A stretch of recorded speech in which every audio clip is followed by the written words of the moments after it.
Hey everybody, I'm Rick. Welcome to Talking Habs, where you get your daily fix of Bleu Blanc Rouge. We got preseason game number 3. Toronto's in town to take on our Habs. 3 games in a row, actually. So tonight, tomorrow night, and Monday night. Monday night will be in Toronto.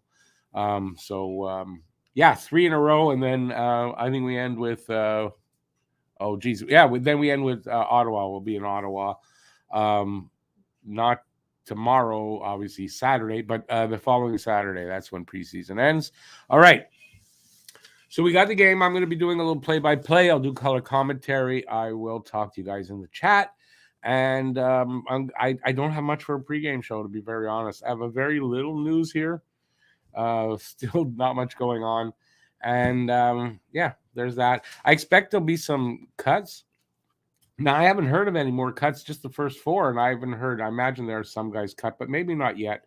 But there should be some cuts after this game. We're halfway through the preseason games. I would think there's going to be some there. So if you're here, please talk to me in the chat. Say hi, ask a question if you want to know something that I might know. I'm going to show you the lines. I only have Habs lines. I don't have Toronto's lines. So I don't know what kind of team they're putting out there. I can tell you Montreal's team, what I do know, Ryan Reeves is supposed to be in the lineup for Toronto. Arbor Jackeye in the lineup for Montreal. We'll see what happens there, if there'll be any kind of a a dust-up between the two. I know Arbor said, what did he say now exactly? He's kind of nonchalant about it. And, he says, I'm sure we're going to bump into each other a few times.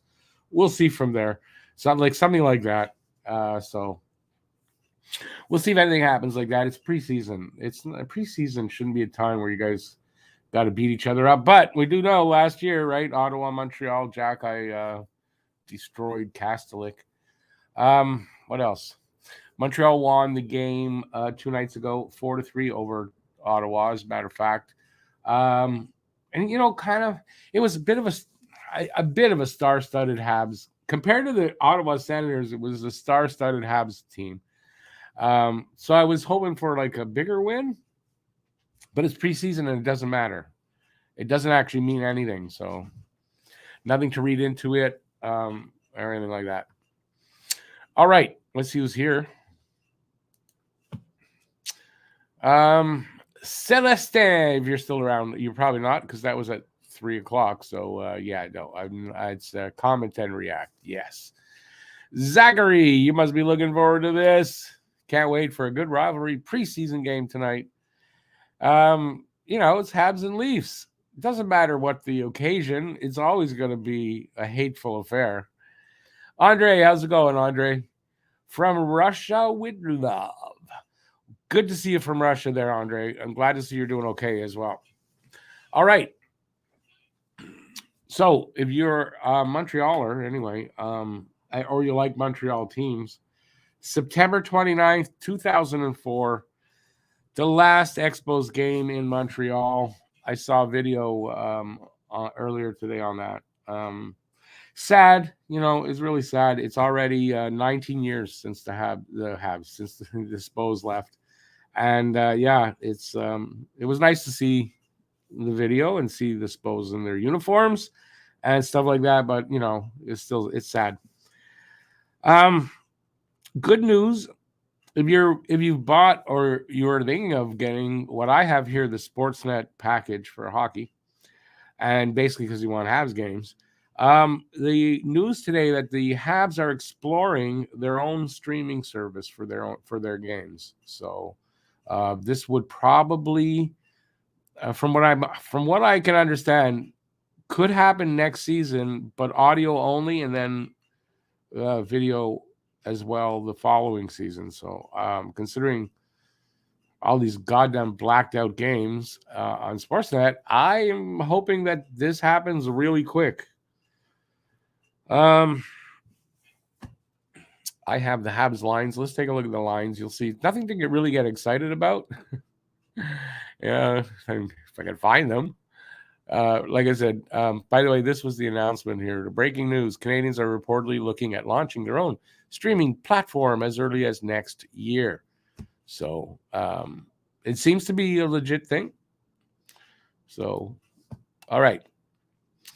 Armia on the first line. Are they showcasing him? Maybe. Hopefully they're showcasing him. And some teams, some teams said, hey, play him on the first line tonight. We're going to take a look. Oh, we're interested. Yeah, that'd be really nice. So we got first line, Monahan, Armia, Anderson. Josh Anderson, not Leish. Second line of Evans, Pearson, and Gallagher. Kind of an odd second line, but the lines might not necessarily, but it looks like they're all made of third lines here, third and fourth lines. Third line, Beck in between Roy, that's Joshua Roy, and Jesse Ulinen. And then you got Mitchell Stevens centering Jan Mishak and John Parker Jones. And then the defense is Harris and Mayu. We got Jackeye and Lindstrom. And you got Nicholas Baudin and Justin Barron. In goal, we got Primo making the start. And we got, look, Peter Mann. Our own Peter Mann is going to back up Primo. Okay, this goalie, man, I don't know who he is, so I don't know his first name. So might as well be Peter Mann. So, Pete, if you're out there, you're backing up the goalie tonight. I didn't know you could do that. Awesome. And then I saw this, and I thought, this is funny. David Reinbacher, Orville Redenbacher.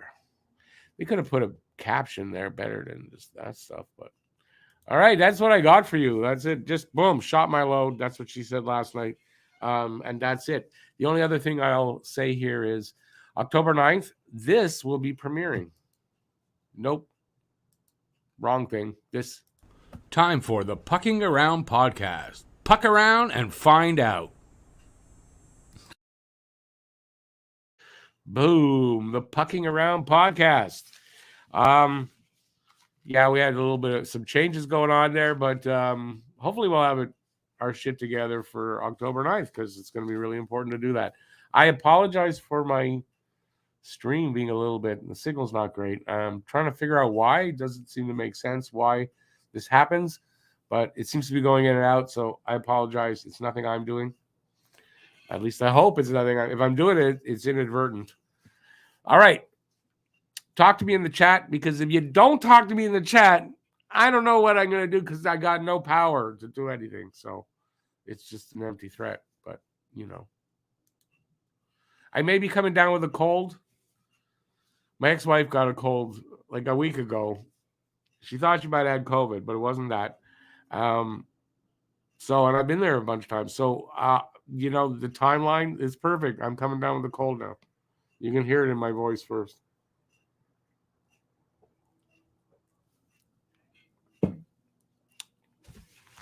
Eric. Hey, Eric. It will be nice when these games count. Won't be long. Won't be long. Billy Bishop. Hey, Billy Bishop. Why has Newhook not played a preseason game yet? Didn't he? First game? Newhook played a game. I don't know. I don't know the answer to that. But I'm pretty sure he played, so I don't know. Leon, is my horse in the backyard? What horse? I don't have a backyard. I live in an apartment, but what horse? I don't know what you're talking about. I might be missing the joke, and it went right over my head, but that could have happened. You were in Montreal last weekend for a concert. Which concert was that? Awesome. Did you enjoy the concert? I hope you did. Leon says, the scarf around your neck. Now you need cowboy hat. That's not a scarf around my neck. That is called headphones, my friend. So, yeah. I used to own a cowboy hat. Got it in the States. And I wanted to wear it. I just felt ridiculous in it. Walking around Montreal in a cowboy hat. So, never really wore it. But I had one. Hey, Thomas. Good to see you out there, buddy. All right. We're just 6 minutes away from the start of the broadcast. So what I did was I bought a VPN. And so I have a VPN. I don't know if it's going to work for this, but it does work for On Hockey TV. So that changed up that situation real quick. So at worst, situation, I'm going to have the on hockey TV, but if it worked for that, it should work here. I'm right now coming to you from Vancouver, according to my VPN. So we'll see if that throws it out because it says it's outside the Leafs and Canadiens regions. So I'm situated now outside the Leafs and Canadiens region. I should get it. I hope. I don't know how this shit works, so I'm learning. You went to see Morgan Wallen. Never heard of them, but that's because I'm old. So, Morgan Wallen. Oh, was that the Country Fest or some shit they had there? Country music stuff. I don't mean to say shit because music's subjective. If I don't like it, doesn't mean it's no good. Caulfield and Suzuki went on stage. Oh, that was at the country music thing there. That's good. Did you enjoy it? I mean, it seemed like it was great. I'm not a big country music fan, so I wouldn't have gone to something like that myself.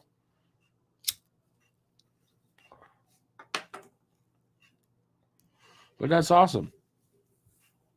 Where'd you come in from? Like, what city do you live in? All right, so we got 27 people in the room. Yeah, I mean, talk to me in here. Ask a question. We're gonna have probably 10 minutes before the game starts once the broadcast starts. So we roughly have another 15 minutes before they drop the puck. So talk to me. I'll get on my hands and knees if I have to. Well, I don't see why I'd have to be on my hands and knees, but on my knees, I really have to.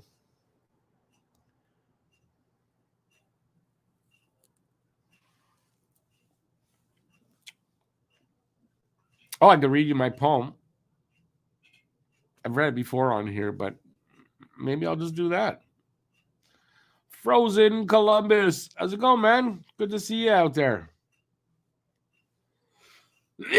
Season's back on, and a lot of old faces that obviously might not be around in the off season have come back, and it's good to see. Don't these teams play tomorrow too? They certainly do. They play tomorrow and they play on Monday as well. So it's a 3-game in a row sort of mini series. 2 games in Montreal, 1 in Toronto. So yeah. That's because I think they're doing that.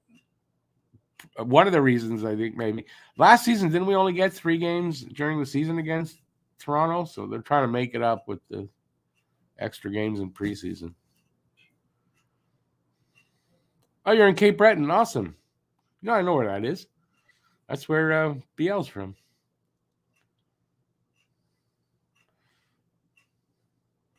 Ready to listen to my poem. Are we all?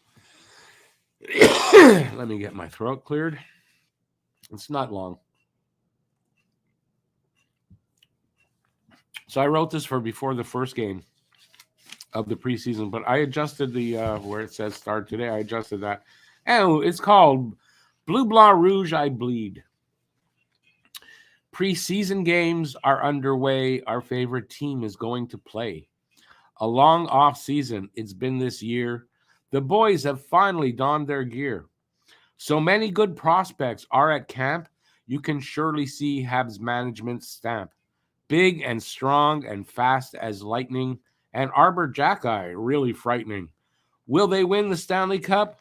No, they won't, but that won't stop us from cheering on our team so one day they can fulfill that dream. Who steps up to wow the coach, to win a job? That's their approach. Joshua Roy, Owen Beck, or David Reinbacher. Can they win a job? Get their own walker? So nice to see the talent here. To Bergie, Gorton, and Hughes, I raise my beer. The future's bright, it's plain to see. These kids so good at hockey. A healthy season, many goals scored. They'll be exciting. We won't be bored. A playoff berth, not guaranteed. Makes no difference. Bleu Blanc Rouge, I bleed. There you go. Yeah, I wrote that. I don't know when I wrote that. Monday? Last Monday. Well, wait a second, because we're Friday. I guess it was Monday. I guess it was. All righty. By the way, Zachary, just to jinx your Leafs, I'm wearing the Max Domi shirt. This one on the back says Max Domi 13. Watch live. Okay. Here's the test now.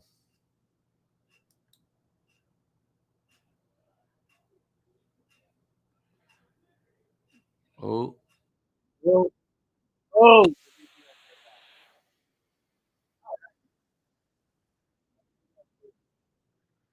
I'm going to be ahead of most of you guys. Let me just put it full screen thing on. Is that full screen? It should be.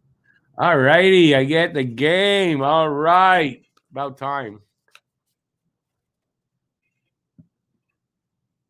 And I got the Habs feed, not the Toronto feed. So if Domi plays, he makes his return to Montreal. He certainly does. Well, today or tomorrow. He's got 2 games to do it right now.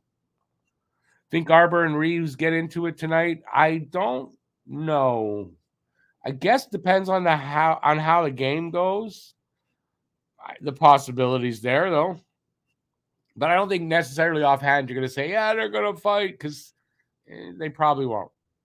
Remember, it's preseason. There's no need, really. But it could happen. All right. Leafs Habs on TSN now. I guess I get that whole broadcast. Everything. It's cool. I usually get on hockey, you don't get everything. You get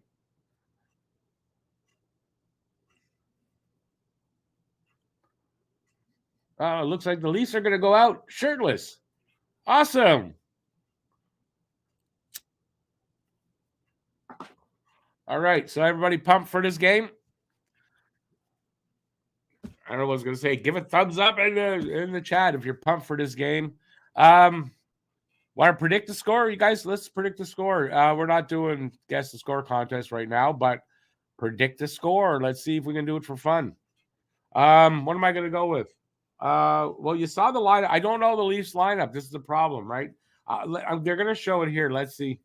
I'm going to make my guess after they show it. Hopefully they do.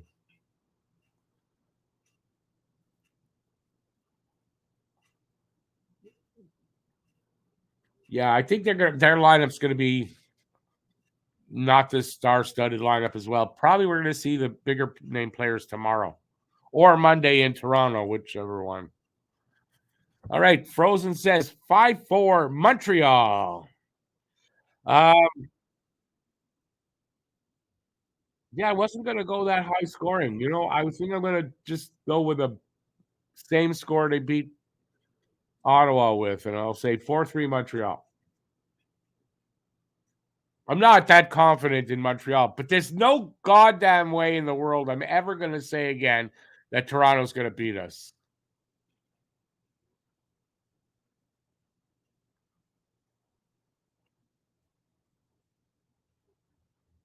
No way. All right. Anybody else want to hazard a guess here for the what'll be the score tonight? Hard to say who there is in their lineup, so I don't know like goal scorers, but for Montreal, Monahan's going to get one tonight. Oh, there we go. Let's see. Tuesday. They're going with a similar lineup to what we've got. Just ho-hum lineup.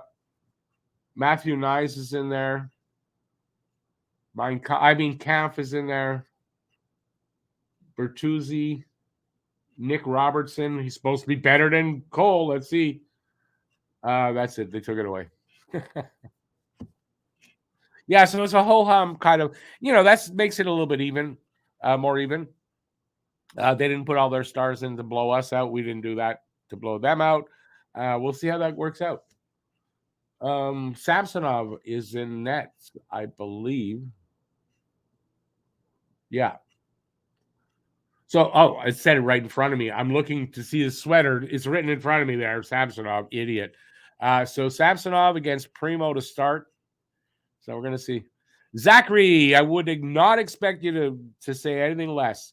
5-2 Leafs. Bertuzzi with the first goal. I didn't even think about giving first goal.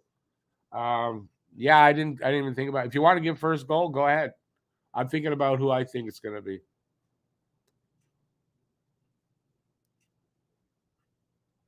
because I want him traded, I'm going 4-3 Montreal. Armia with the first goal. Woohoo! Hey, Bay Bye, how's it going? 5-3 Montreal. Evans gets the first. Lucas, go Habs, go. What's the lineup for tonight? They're showing it now. Are you getting the game?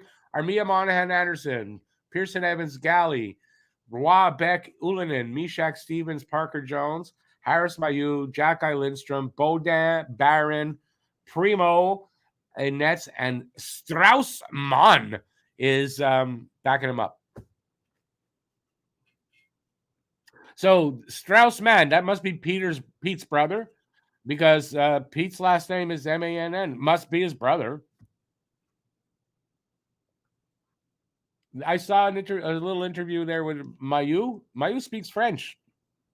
I didn't know if his last name was just, a French name in Ontario, like a French last name, but in Ontario it's not the same. But no, he speaks French.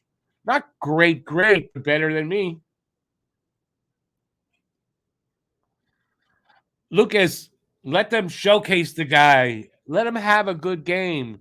And then say bye-bye in the next few days, maybe. Maybe. It could hope. Listen, they got to see if Armia's ready to play this year, if he's going to be any better. They got to make a decision on him, right? Either can they trade him? Are they going to dump him in Laval or leave him here? I mean, they got to make a decision. So I'm not surprised by this at all, that he'd be up there, but he won't. If he stays here in Montreal for the season, he's not playing top line minutes, I hope. You know what I mean? I hope it's not Caulfield, Suzuki, Armia to start the season. I hope not. I'll be a little disappointed in that.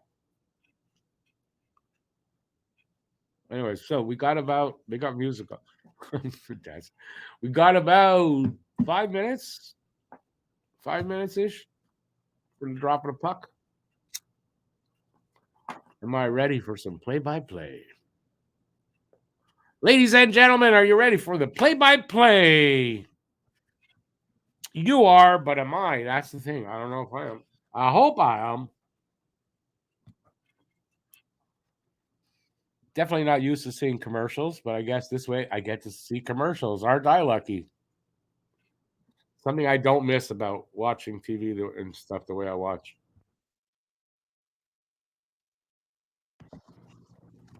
Primo, 3 games played, 0-2-0, 3.46 goals against, 8.52 save percentage. Samsonov, 42 games played last season, 2.33 goals against, 9.19 save percentage, 27 wins. Totally different goalies here. You know what? If Primo's going to start, listen, Primo's going to get this game.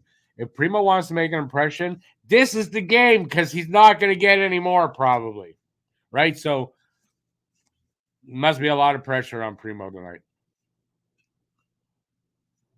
We're always ready for Zamaki. Zachary, listen, may the best team win, buddy. Eric, what's my prediction for tonight? We just did that. Give me yours as well. Mine is 4-3 Montreal. First goal I'm giving to Armia, because I hope he does. And some team sees that and goes, hey, we need that guy. That's my hope.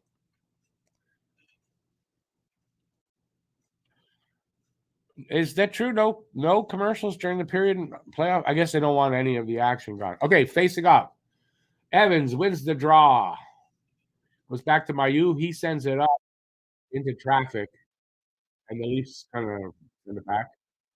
Bouncing around there at the Leafs line. Shoveled up to the red line. Leafs dump it in. And Harris picks it up there. Just a little pass up to Evans. Wasn't clean. Evans back to Mayu behind the net. He comes up along the board. Sends it up to the blue line. I'm not sure who's there. 70. I don't know who that is. It's in the Leafs corner. I don't know who number 70 is. Pearson. Oh, Tanner Pearson's wearing number 70. There you go. There you go, guys. Looking out there. Number 7, Tanner Pearson. Newly acquired Tanner Pearson.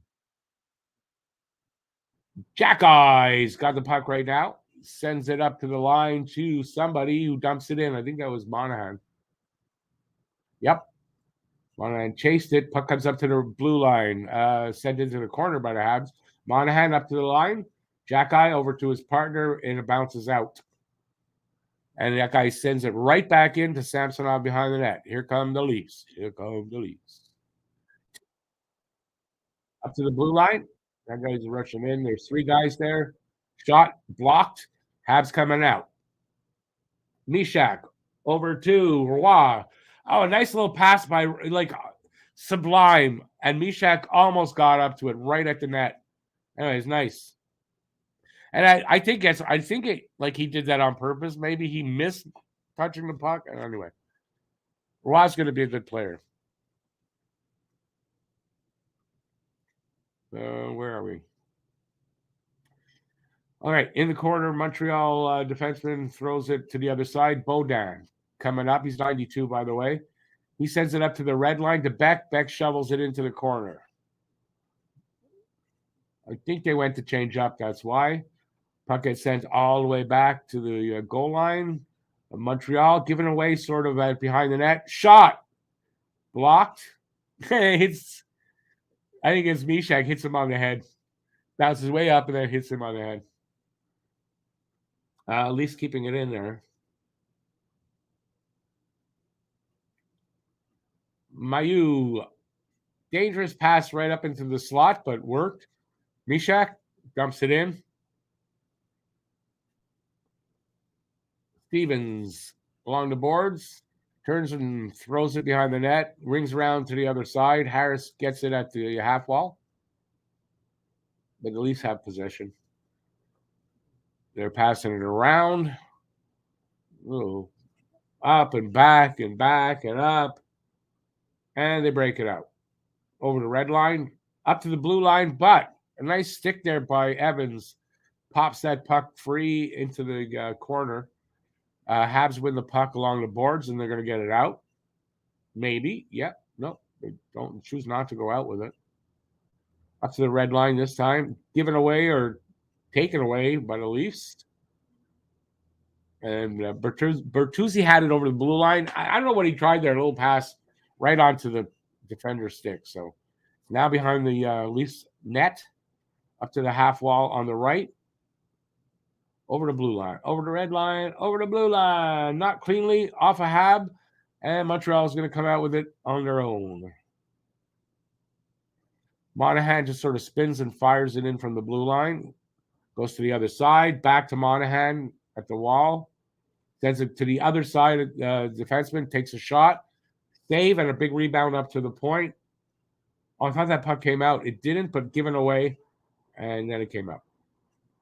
Armia picks it up at his blue line and gives it to whoever that guy is there. Back to Armia.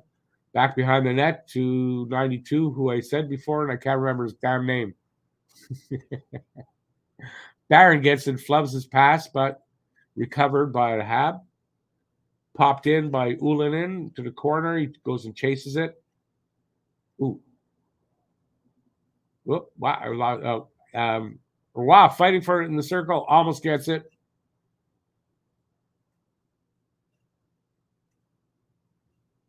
At least get it out. Over the blue line, but somebody was there to grab it. No danger. Habs busted out to the red line, and then I think just redirected to the goal while guys changed up. Here come the Leafs. 5 minutes gone. Wow, 5 minutes gone already? That's a fast pace. Hasn't been any whistles, really. Parker Jones scared the shit out of a Leaf on the blue line. He backed off the puck. Gave it away. That's really funny. He's big, Parker Jones. All right, what are we saying in the chat? Eric says 3-1 Montreal. Jimmy Boy. Hey, Jimmy Boy. You're right, because Montreal's first string is playing tomorrow. I would think it's the first string, but it's going to be theirs too. Filibuster, how's it going, man? Relax now. Phil's here. We're good. Here's to you, Phil.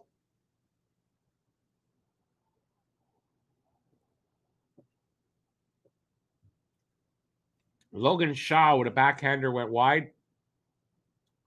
Recovered by Galley, but he lost it. And Leafs picked it up, sent it back to their blue line. Timmins with it, sort of backing up. Sends it back up to the blue line, almost intercepted by Pearson. Pearson into the corner, steals the puck, kind of does. But then they're fighting for it again against the boards. Habs come up with it. Forced out, though, by Toronto. And you got two guys, bad pass.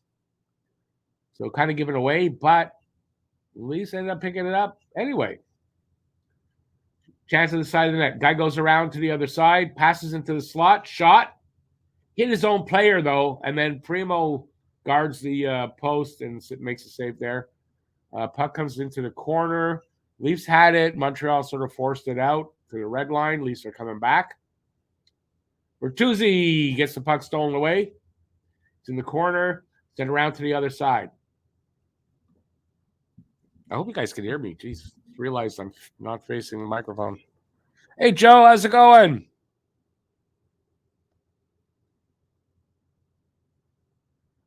Frosted beer mug. It's not beer. That's just Rockstar. But it is a frostic. It's a frostic night. Yeah, frosted glass. It's plastic, though, and there's glass inside. But, yeah. Dollar store special. Hey, I'm tired from all that play-by-play. What's going on? I don't know. Okay, I can't judge it, and I don't want to pat on the back this, but my play-by-play is getting a little bit better, right? Every year it seems to get a little bit better. Maybe by the time I'm dead, I'll be as good as the worst guy in the NHL. I should only dream for that. By the way, shots are 3-1, favor of Montreal. 12 minutes to go in the first, and no score.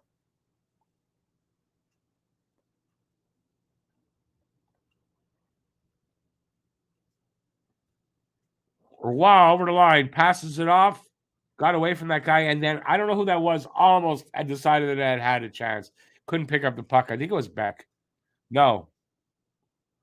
60. No, it can't be 66. Nobody wears 66, do they? 56. Ullinen it was.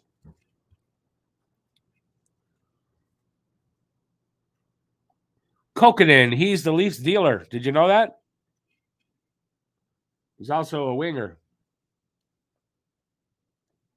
There goes Kokkonen down the wing. Man, he's moving fast.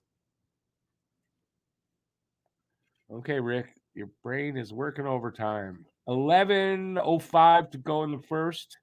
Even though I just said the times, don't need. I should do play-by-play. No. Okay. Montreal defenseman with it over his line up to the blue line. Bad pass. And there's a whistle. I don't know if that's an offside. Is that an offside whistle or there was something going on there? I think offside. So we will. Oh, no, it was a penalty. So my instinct was right that wasn't an offside. I don't know who's getting the penalty. So they decided to go to a commercial break.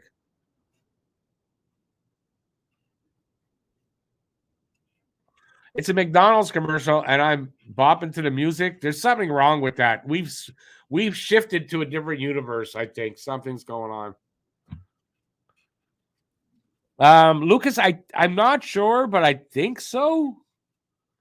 But anyways, it was Ullinen. It wasn't 66. But, if it's not, name me another 66 in the league. And I can't think of anybody. So I'm assuming it's like Gretzky's. And why not? Lemieux deserves that. Coming back from after the Hodgkin's disease and then doing what he did, he deserves it.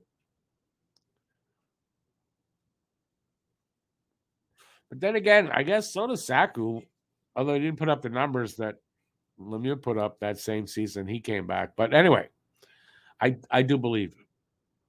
Anybody out there could name another 66 in the league?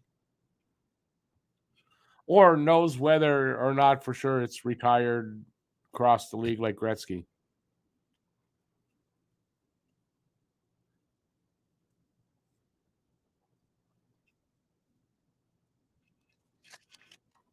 Pizza making me hungry. I had so much time to eat before the game, and I didn't. I just sort of snacked. And now I'm hungry, like that's typical of me. Oh, well, you'll have to put up with me. If you hear any rumbling, it's my stomach. They're talking about Primo. Primo so far, so good. Only one shot, though, I think, so doesn't really say much. Habs go on the power play. For what? I don't know, but they'll probably put it up there. Let's see Montreal's power play, how it is tonight. They had a 16.7 last season. Okay, but say what it is. You went to commercial, so we don't know what the freaking penalty is, you idiots. Jesus.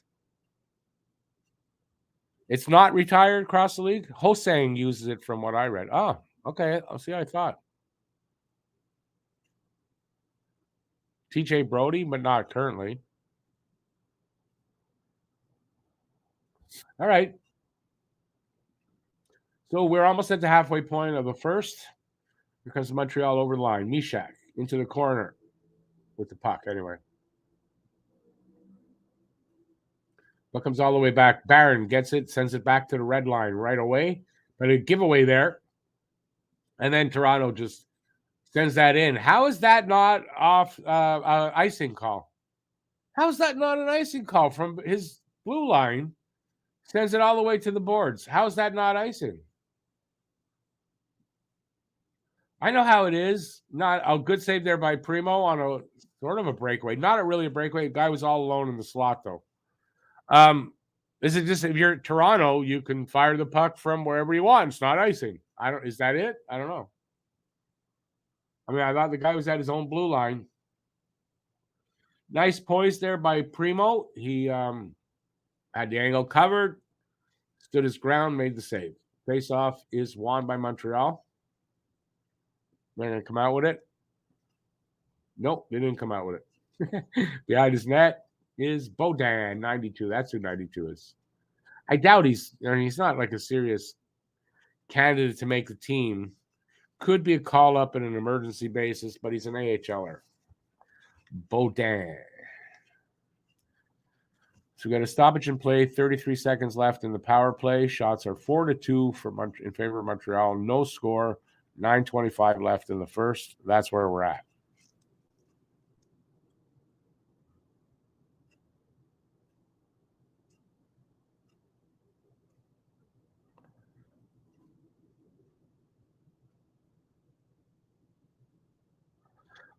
Yeah, good point. I mean, but again, how many numbers can they retire like that? I guess that's the thinking. Gretzky earned it. I mean, if Ovechkin passes him in the scoring, are we going to not let anybody wear number 8? I don't know. Icing against Montreal. See, Montreal can get icing calls. Apparently, Toronto can't.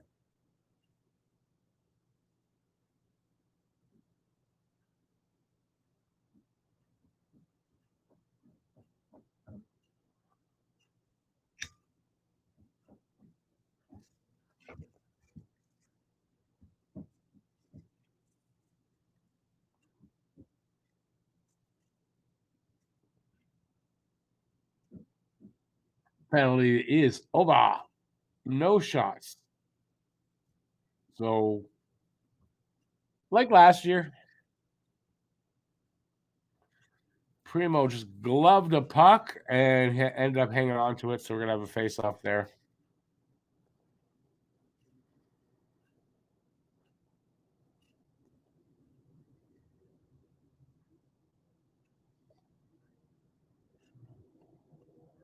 All right. They're going for a commercial.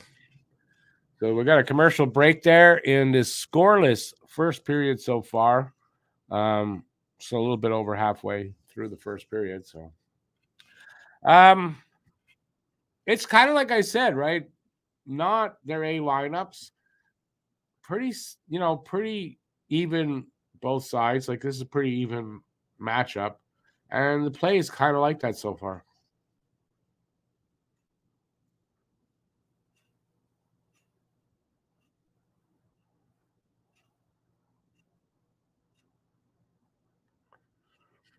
Oh, is that why it was? Okay, I forgot about that. No, I'm not. No, more weed, not less. That's why you guys are out there. So when I screw up, you correct me.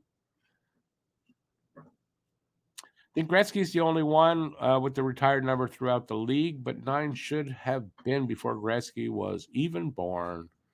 When you can, yeah, for Gordie Howe and for the Rockets. So yeah. But again, I guess they don't want to have too many of those kind of numbers to have them retired.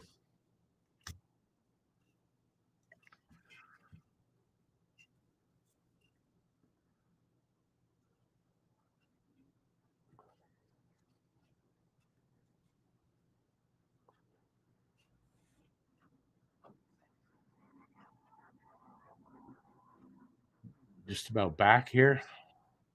Showing Bertuzzi, I guess, trying to make a pretzel out of himself. I'm not sure. Stretching there anyway.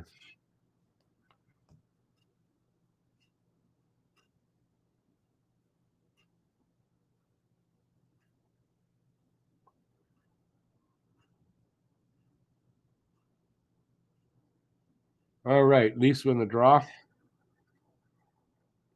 Shot comes in, hits Mayu. It was a shot from the point. Yeah.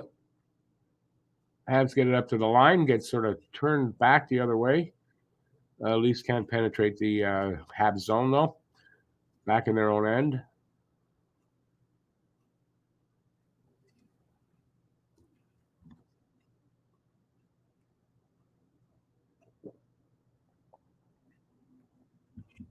Eight minutes to go here in the first.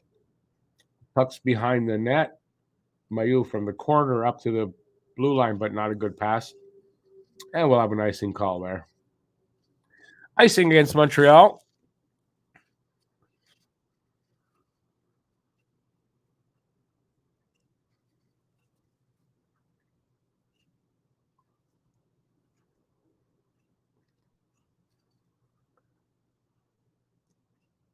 He's playing for a contract, but not in Toronto. I doubt Bertuzzi didn't want to play in Canada. Why is he going to sign with Toronto long term? Shot. Primo with the save. It seemed like that ticked off of somebody's stick a little bit. It was probably going wide, but anyway, he made the save, hung on to it. We'll have a face off there.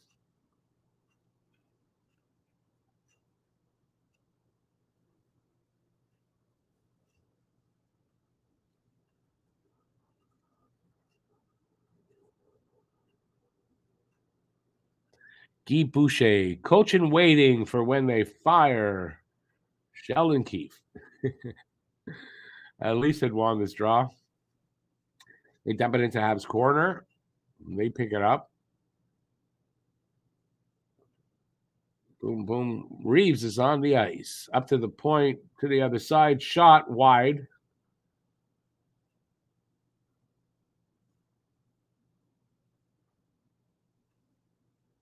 Oh, nice.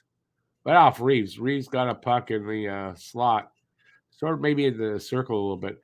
Spun, fired. Primo made the save.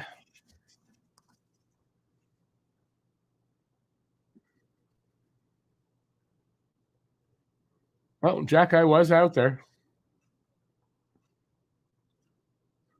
Oh, Lindstrom must be wearing, yeah, he's wearing number 27. He's a big boy. He looks pretty big out there, Lindstrom.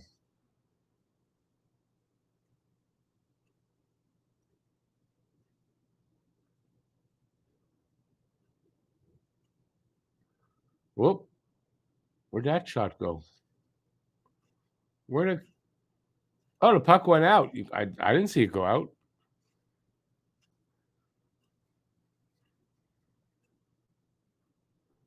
Yeah, Lindstrom looks like he's pretty big out there.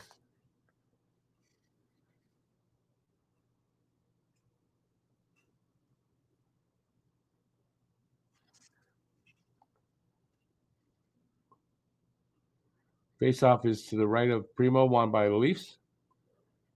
It's at the point. Whoop! It was a little give and go with the guy in.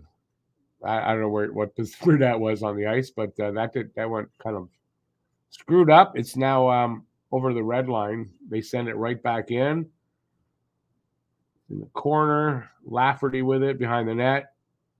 Armia all over him, and they fall. Goes to the other corner or back to that corner. Fighting for it along the boards there. Who going to get it? Who got the puck? Puck just bounces out all the way down to about the half wall in the Leafs zone. Leafs pick it up. Lagesson, our former Hab. Did we have William Lagesson? We did. Leafs break it out. Bad pass. Ends up ticking off someone going to Primo. Primo gives it up to Hab, up to Roy at the blue line. Roy sort of has to dump it in. Rings around the other side. Back behind the net of the Leafs. I don't know what Hab picked it up to the line. Ullinen with it again. Back to Mayu. Mayu with a shot. Nice wrist shot. Samsonov makes the save. We'll have a face-off. All right. So I thought the first 10 minutes was pretty fun to watch. And then, I don't know, the rest of this period's been kind of stop-starty kind of stuff and a little on the boring side. But it is what it is. And we're getting near the end of the period, I guess. About 5 minutes left. Is that what I said? Something like that? I don't know. If I had a memory, I would tell you, but my memory's kind of screwed. I need a new hard drive.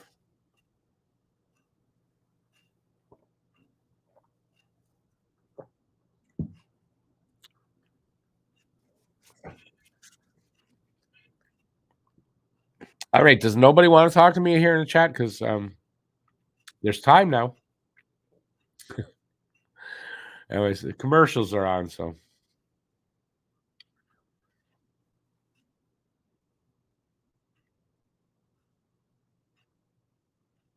Yeah. No, nobody wants to talk to me. All right. What else I got to say then? I don't know. I'm on the spot now. I don't know. Can't think of a goddamn thing to say, so I'll be quiet for a bit. They're showing, I guess it's for Titleist balls.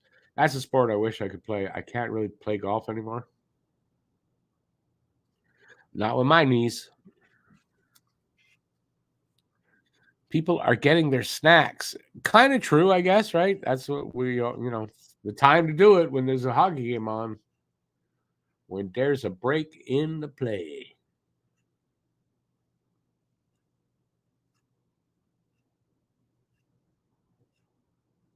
They're talking about Mayu. This will never leave him. They'll probably for the next 10 years be saying this stuff about him when they show him on screen. To justify showing this guy on screen, they'll have to explain. 5:44 to go. Shots are 6-4 favor of the Leafs now, and there's still no score.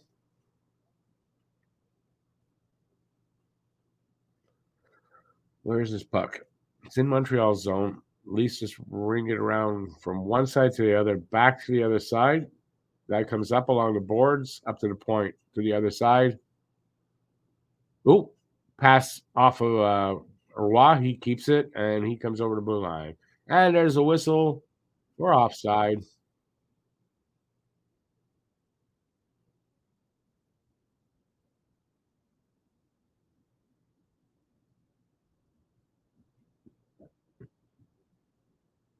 Oh, yeah, he wears number 9, Josh Roy, when he plays in junior. And for Canada,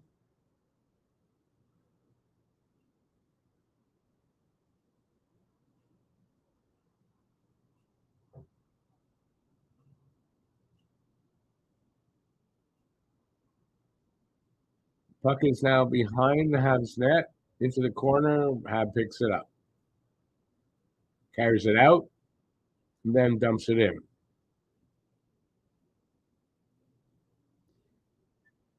High stick touched the puck. I didn't see that, but the ref did.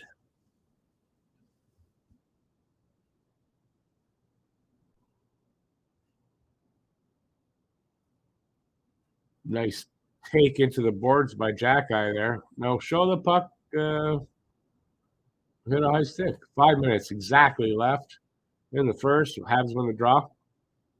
Sent back into the corner by what's the name? Lindstrom was wearing that number. Yeah, Lindstrom. Other things have happened since. At least come out of their zone. Or yeah, I got that wrong. Rick is having an episode while he's on the air. At least within the Montreal zone. They're passing around a little bit. In the corner now. Up to these guys at the point, spins and fires, hits a body, comes out. Leafs still have it though. In their own zone right now. From defenseman to defenseman, over the blue line, over the red, over the blue. For Tuesday, I think that is, from the look of them there. They lose it. Here come the Habs. Bad pass to Pearson, and he can't really recover. Leafs knock it out. Barron picks it up in his own zone. From defenseman to defenseman again. Now up to Pearson at the blue line. Pearson races in to the corner. Takes a bad angle shot. Easy save for Samsonov. Leafs pick it up. Was that Ryan Reeves with it? He dished it off. Another Leaf carrying it over the blue line. Comes back in. Comes back out. They lose it at Montreal's blue line, but almost take it back. Gets thrown into the corner of the Leafs. They send it to the other side. The half wall dumped back around the other side. Now up along the boards. The Leafs in possession. They come out over the blue line. Little pass up to the guy at our blue line. He gets a shot on Primo. Primo makes a pretty easy save. And we'll have a face off there.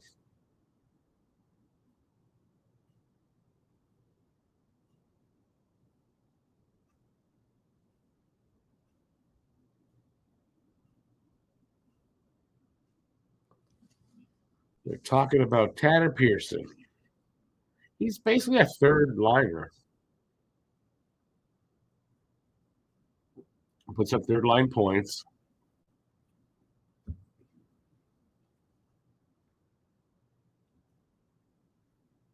.250 to go in the first. Shots are still tight, 7-6 favor of Toronto. So not a high amount of shots in the first period.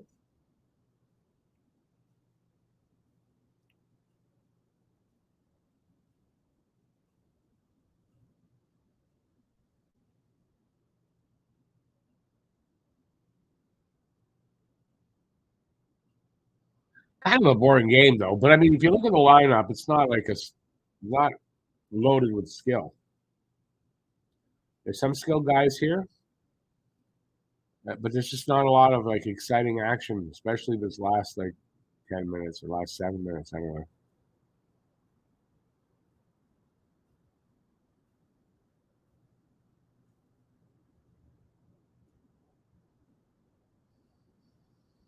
Like if you're picking a Toronto Montreal game to go see, this wouldn't have been a good choice. Oh, Beck almost gets a takeaway. He really couldn't control the puck. Jack Eye. Oh, this little pass hit a skate.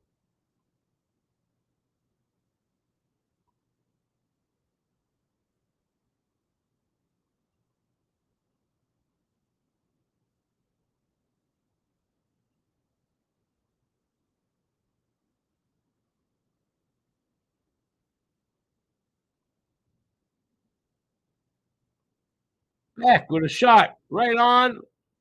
Saves Samsonov. The puck sort of bounces around there.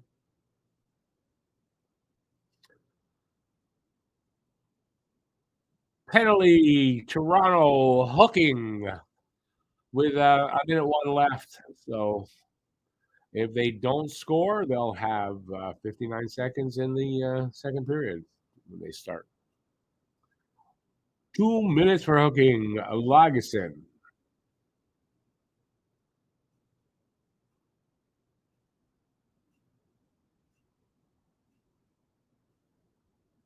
I didn't really see like anything that looked like a hook there, but there, I guess.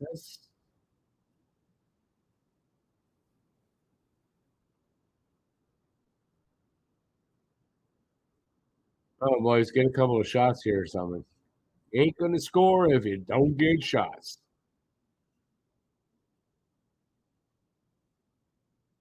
Because they didn't get a shot in their first power play, so.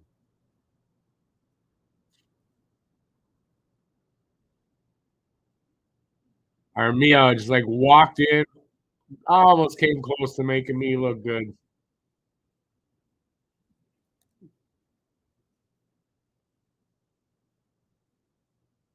I mean, why would he do that, right?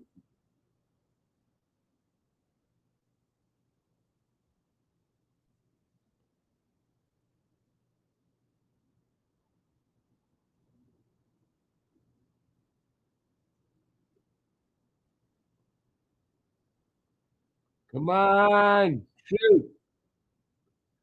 They're running out of time. Period's over. They'll have 59 seconds to go in the power play start second. So it's no score. Very even first period. Was somewhat exciting in the first 10 minutes, and then the second half was mostly boring, honestly. I mean, that's inherent in this lineup. It's not a great lineup tonight. All right, so we got 15 minutes. I got a lousy signal. I see that.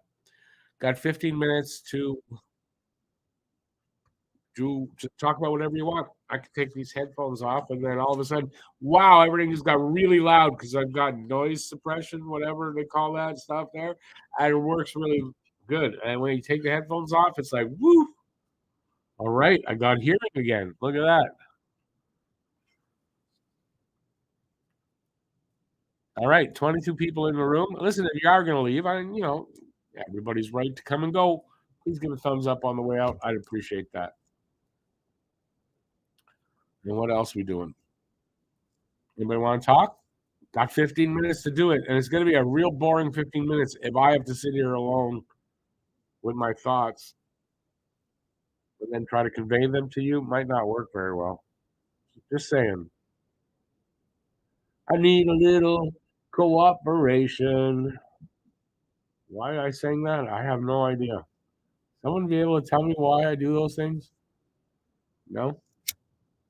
I didn't think so.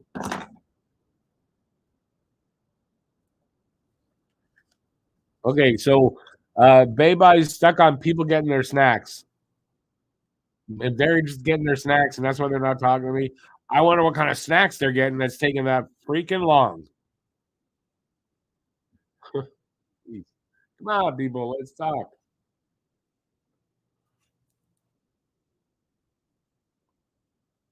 All right. Let's go. Say we did.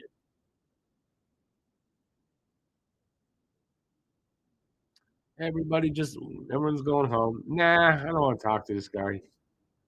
Nah, just look at him. Why would I want to talk to him?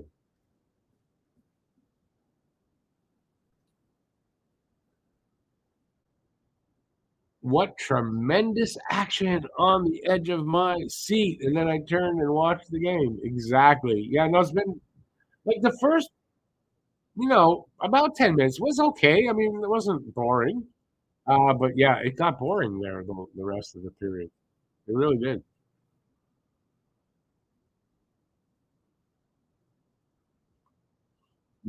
They went to the restaurant, babe. I think is what they did.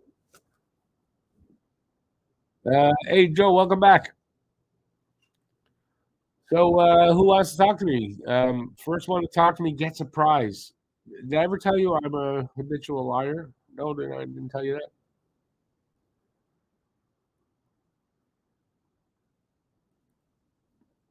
One thing I will say, only thing I really like about watching the games here on Sportsnet is the picture. Quality of the picture is A1, and that definitely a big thing. So, yeah, I'm enjoying that part of it. So, Bayby's not here to see the fruits of his gift because this was gifted to me by Bayby. No, Habs guru. Sorry, babe. I gave you credit, but I know you don't want credit when it's not due. But yeah, this is a gift from Guru, and the first time I'm able to watch a hockey game or a Habs game with it because I got a VPN to do it. Look at that. So if anybody out there had the same problem as me getting blacked out, just get a VPN. You can get it as cheap as possible. I got one. It was what, $17.99 US for 3 months. It recurs every 3 months. That's about as cheap as I could get without buying it for 1 or 2 years, which I wasn't going to do. So what is it now that I'm using? I can't private. I think it's private VPN. Yeah, private VPN. That's what I went with. Works fine. Does the job, and I'm happy enough with it. But it's funny, because I wasn't able to get on hockey TV, which I'm sure is probably where a lot of you guys are watching the game, because Videotron was blocking it. Now I just don't understand. I got the VPN. Does that totally hide it so that Videotron doesn't know I'm going on there? I guess it does, because it works right away. It worked right away. I went on to see if it almost leaped off my screen. That's how we wanted to say, yeah, I'm here. Thank you for freeing me from the Videotron jail.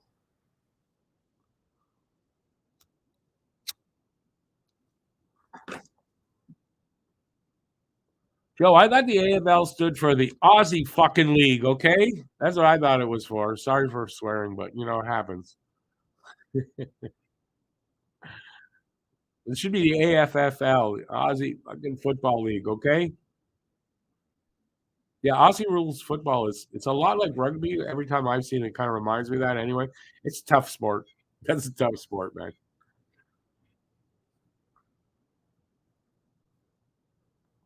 I think I might have played it once in high school, but that was like, it was like ancient, like it was a long time ago. Let's put it that way.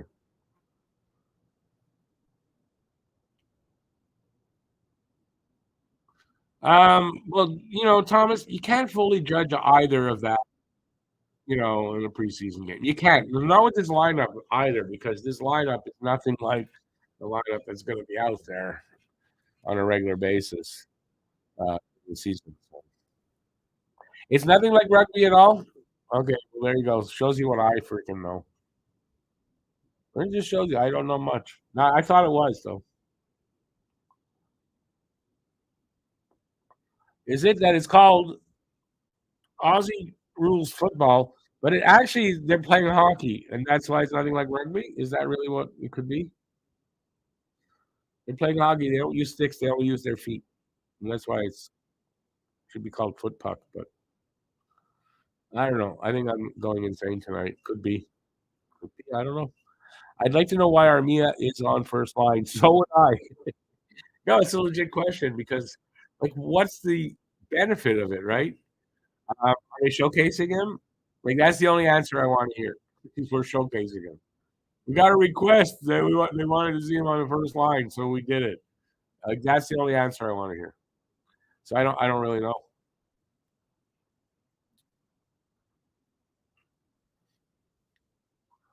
Oh, look, they got O-Dog, who knows nothing. All he knows is Toronto Maple Leaf bullshit. And they have a couple other guys on the panel. I'm glad I don't have to hear that. Hoping someone wants him. So am I. So am I. I really am. And you never know. Maybe we wake up tomorrow and we find out Armia's been traded. Or when the game comes on, we find out. That would be great. I hope he doesn't like listen to social media and stuff. Imagine that can't be any good for his confidence. He's trying to get his confidence back. It is pretty much the Gaelic football, but is that like gay people lick each other? Wow. No, I'm just joking. I know what Gaelic is. But different shaped ground, different shaped ball, and 3 extra players. I went to my doctor the other day, and it was for exactly that same reason. I had a different shaped baller and didn't know what was going on.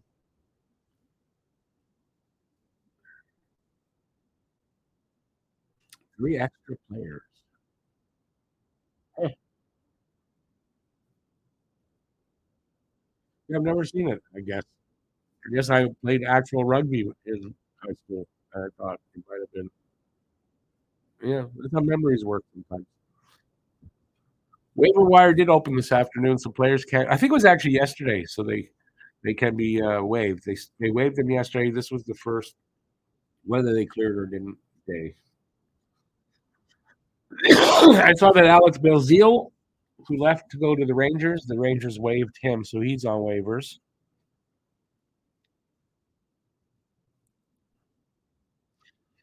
18 per team in Aussie rules on the ground. Yeah, I'm glad you put 4 on the bench because I was going to ask, like, where else do the players go if they're not on the ground?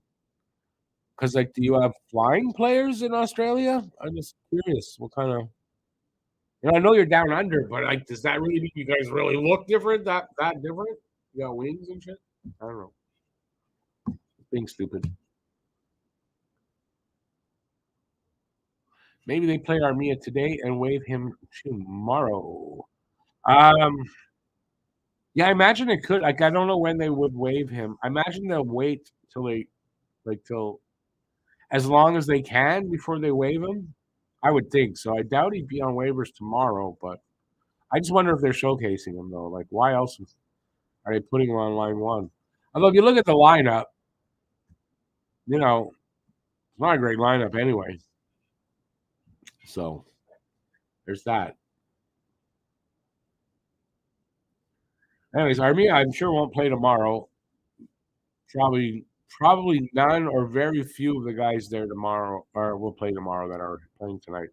But yeah, tomorrow. I mean, I expect to see bigger names. Although there's 3 games, right? So they've got still a bunch of players in camp. So I don't know what the lineup will look. It should be better than today, and then maybe it's the worst, better, and then on Monday best. Because Monday, second to last game. So Monday, likely that it could be the basic lineup that's going to start the season. But you can pretty much figure the last one in Ottawa should have that lineup where that's going to be the starting lineup on the 11th. So we shall see. Only time will tell. And I'm sure, maybe after the game, coach or someone will get asked why Armia was there. Maybe they'll answer. But if they're showcasing it, or whatever, they might not be able to answer. Till something happens, they might not be able to say anything. And out of respect for people, you don't do that really.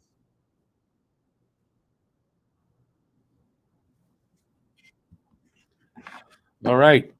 Anything else? Next question, please.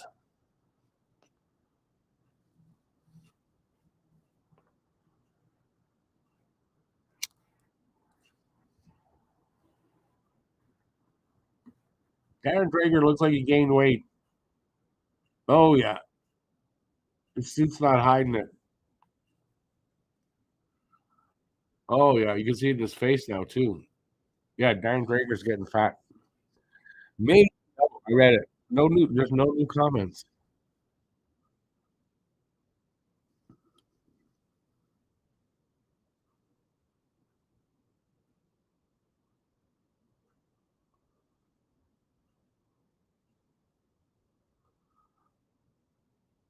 So how many versions of rugby you got there? Is Matheson good to go or still nursing an injury? I don't know. I heard that he wasn't able to practice today, so I don't know. And I don't know that it's like he's really badly injured. I think it's more. They said it was precautionary. There's no need to play by that. If he can still, if he's got something nagging and maybe he can hurt it. Why play him in a preseason game? You got to figure though. Matheson should be in the lineup for sure by the Ottawa game next Saturday. I say next Saturday, not tomorrow. Saturday. So we'll see. We'll see how that goes.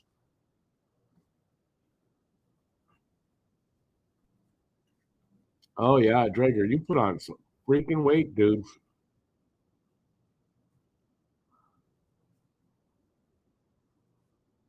And that charcoal gray suit, not charcoal, that light gray suit, not doing the job. You should have wore something darker, buddy.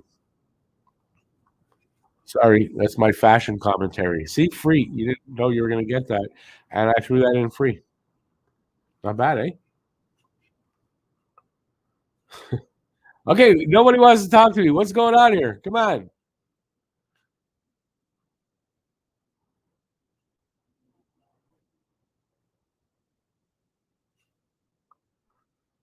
Rugby union and rugby player, 15 and 13 players. That's on the field at a time?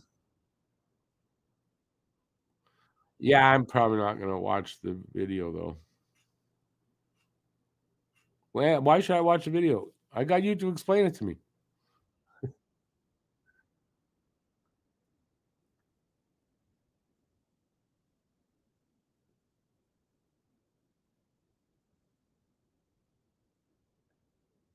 David, how you doing? 15 players on the and football. It's what 11 on the field. I think in CFL it's 12 or 13. Not sure.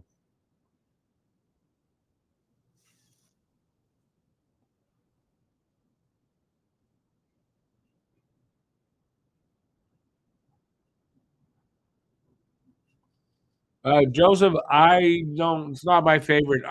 That's why my headphones are off, so I don't have to hear it. But they've got graphics and stuff on the screen. That's what I'm reacting to.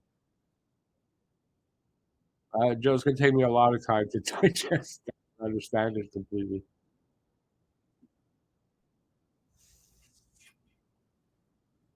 You know, I'm from North America where we got real sports.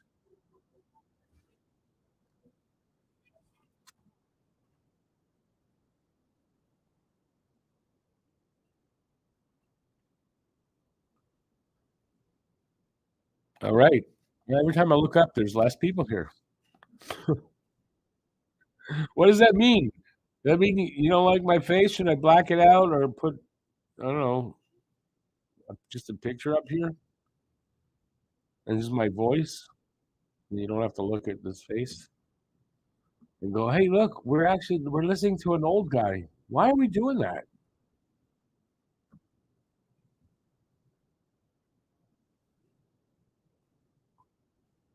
Eight screens at once. Who can watch eight screens at once? Jesus.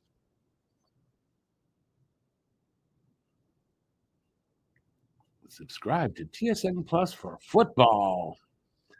Did I know we have one of the oldest cups still being played for in hockey?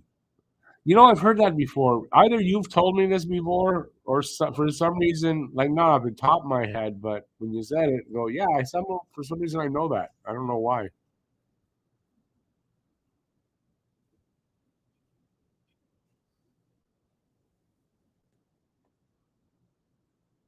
Now I'm gonna make a joke. Don't get, but and amazing that you have one of the oldest cups for hockey, and you guys are still not good at it. Ha ha, that's a good joke. Come on, it's a good joke.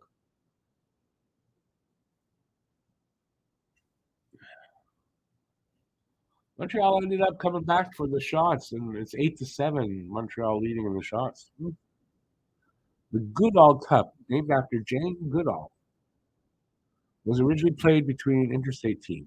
It is played between teams in the AIHL. I would almost say the AHL. Oh, they are coming back for the. They're just about back. I think.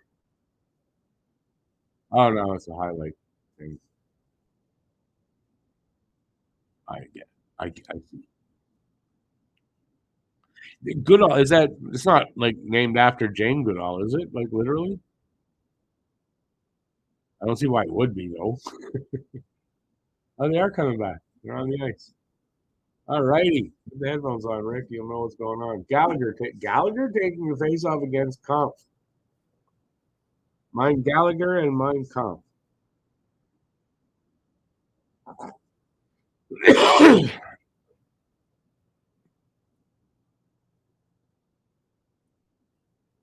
Oh, true, but isn't Jane Goodall like over 100 years old? No, but she's close.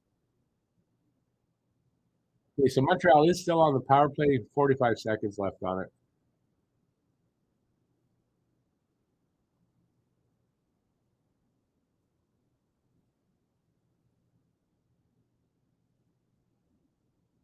Ooh, nice little pass by Ullin into Gallagher, back to the point.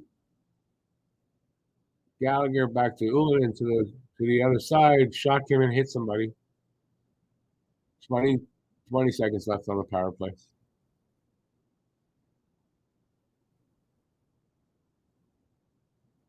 Yeah, they're back in their own zone. So with 10 seconds left, they're not going to get anything done on this power play. I doubt it anyway. They can't get out from behind their net now. Jesus. No shots again. So the power play, I mean, listen, it is preseason. It doesn't mean anything. But power play looking about as good as it was last year. Hey. It means absolutely nothing because this is not the lineup that's going to play during the season. So it really doesn't mean anything.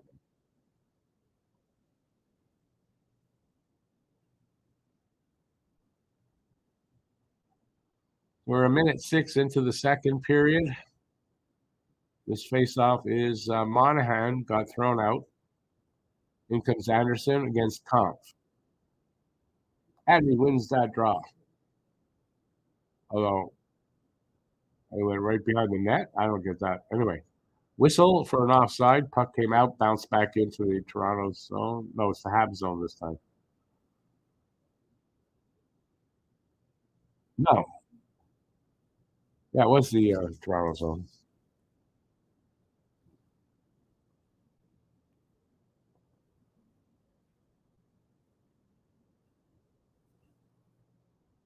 Habs win the draw. They fired it in, but it didn't go all the way in. And yet they come up with the puck in the corner. Andy, but he gets hauled down, like cross check to the back to take him down. No call. Because why would there be a call?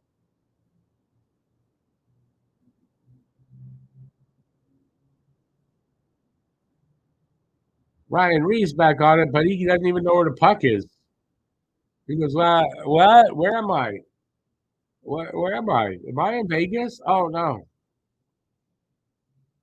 Offside for Montreal. So we'll have a face-off at the line.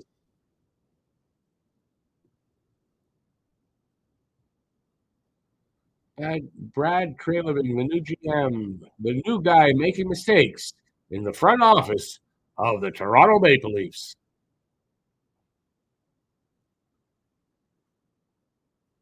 Habs win the draw here. Fired in.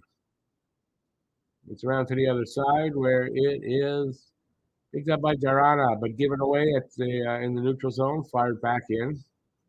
Try that again. Habs safe. Lindstrom gives it up to somebody up there. Shot from a bad angle. Save.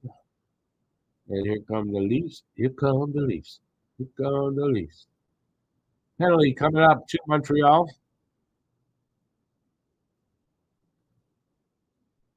Delayed. And they touch it, so we'll get the call.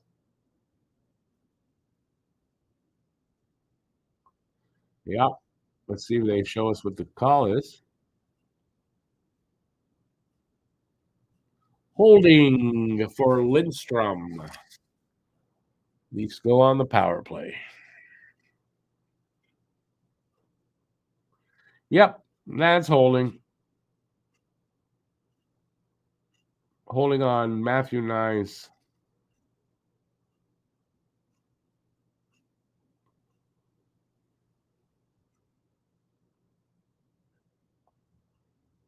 Shot from the just a little inside the blue line, though, but I don't know if that what got to Primo or not.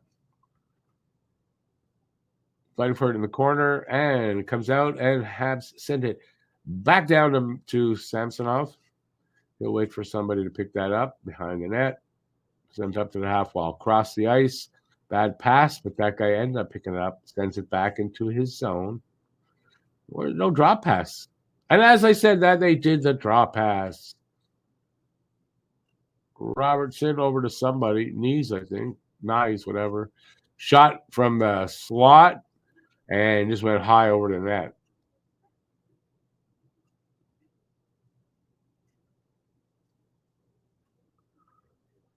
Leafs fire it in. It rings around right up to the blue line. They're keeping it along the boards. Sent down to the circle. Shot from the bottom of the circle, and Primo saves and covers up. We'll have a face-off there. 16:28 to go in the first. And I think 55 seconds or something like that left in the power play. I think that's what I saw before they rudely took it away from me.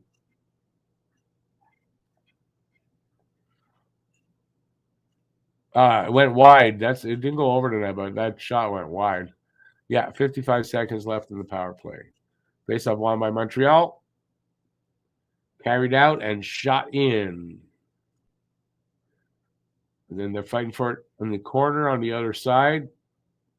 Then back around the other way. Montreal still kind of has it. They're killing off that clock, man.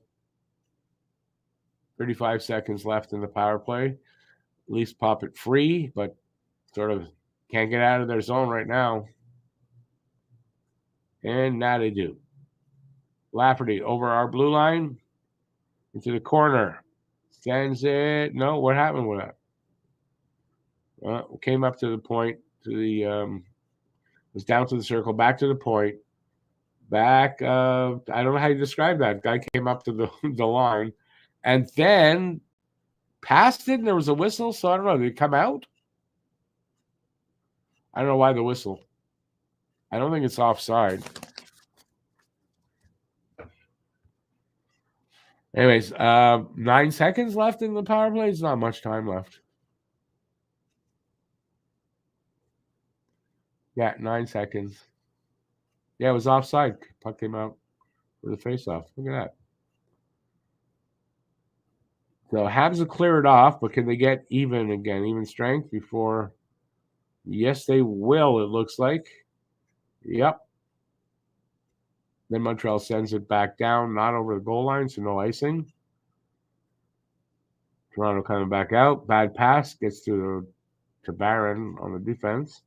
They get it out into Toronto zone, but along the boards, almost lost it there. And then taken down. That's tripping call. Come on. Toronto comes all the way back, gets a shot, but it was wide. Well, Andy almost got it back in Toronto's zone, but Lindstrom does. Fires it at the net. It goes into the other corner where Toronto does pick it up.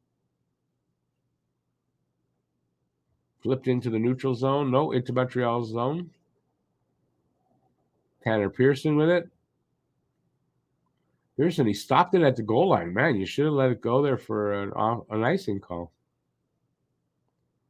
Pearson with it from the corner, whips it at the net. Enough, like, what a weird shot.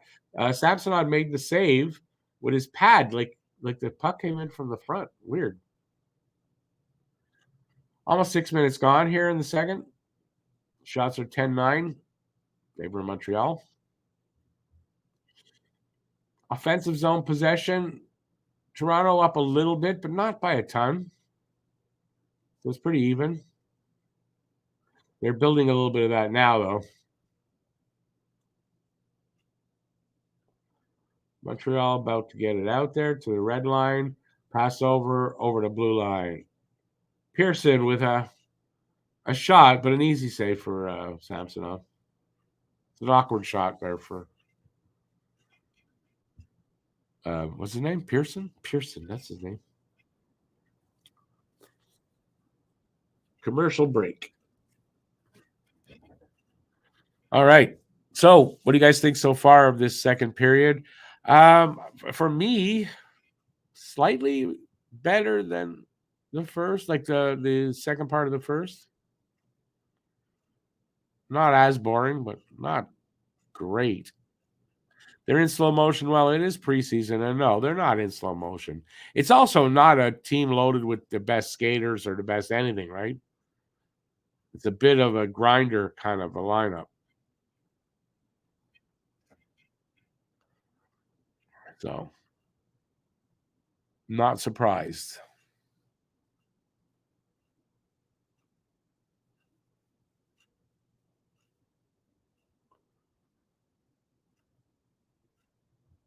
Anybody else have a thought on it? No? No, not us. We don't fucking have thoughts. Not us. Hey. I'm in a swearing mood, it seems, today. I don't know what's that. When I'm not on the air, I swear a lot, but I mean, I don't usually on air. Like, I'm no prude, that's for sure. Didn't I just pull one out? Oh, well. You only live once, but then you kill yourself smoking.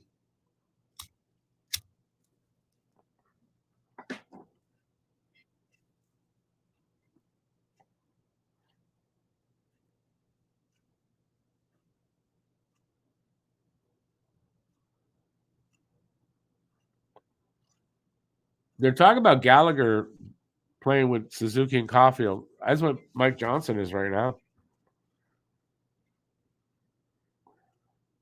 I get the reasoning behind that, because that line really could use a guy like Gallagher as far as, go in the corners, go in the dirty areas and dig the puck out. But it's a very small line. I wouldn't want that as your first line. And then again, maybe it really works. I don't know. They haven't played them together, though, in preseason yet. And considering Gallagher in this game, he's probably not going to be in tomorrow's game. So if Nick and Cole are playing, again, they're not. So I think the coaching staff of Montreal says that's too small. Some good work here in the corner of the Leafs zone. Some good work by Montreal. The tough, grindy type of work. Leafs break it out. They're over Montreal's line and offside.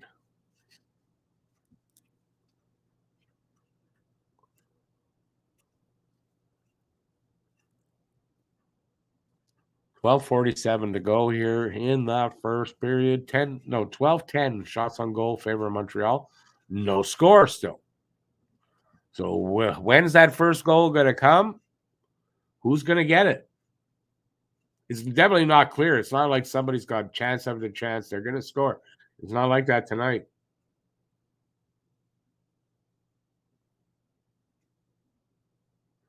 Like last game, like Cole got a goal, right? You knew he was going to get a goal at some point, and he did. There's nothing like that tonight. So who's going to get the first goal? I don't know. Maybe Tanner Pearson in his first game. But nobody's like really showing that.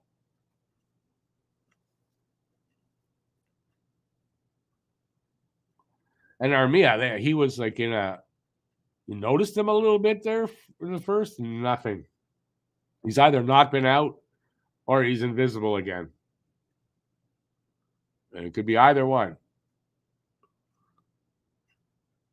Puck just went over the glass. So we'll have a face-off. I guess center ice probably. Maybe. I don't know. Anywhere it went out, I guess. Not sure. Where the guy who threw it out was, right? I think that's what it is. Just over Montreal's blue line on the right side. The Leafs' right side. For the Habs, it's the left side, but hey.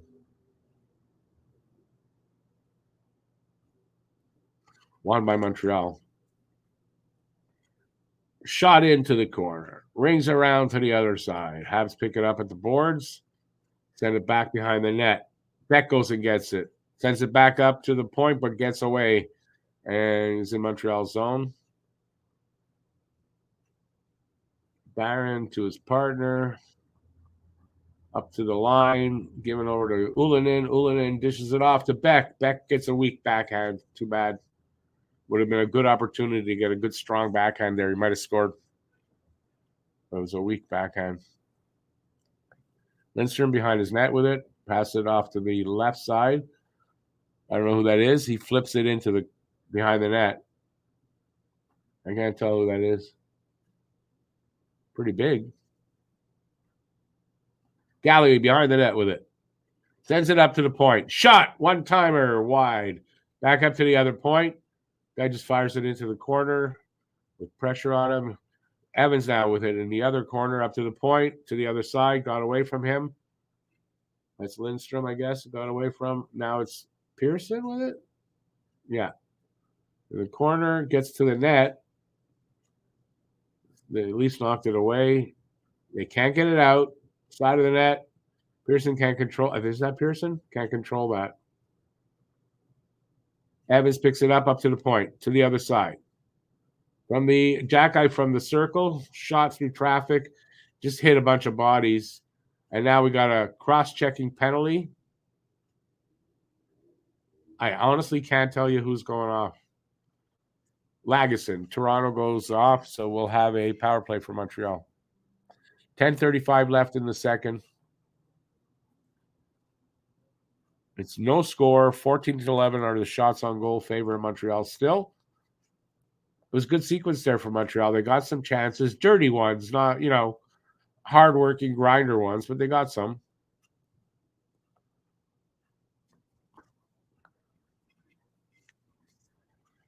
Montreal 0-for-2 on the power play. No shots on goal for the power plays. Familiar? Mishak can't hold his own. Barron backs up into his with it.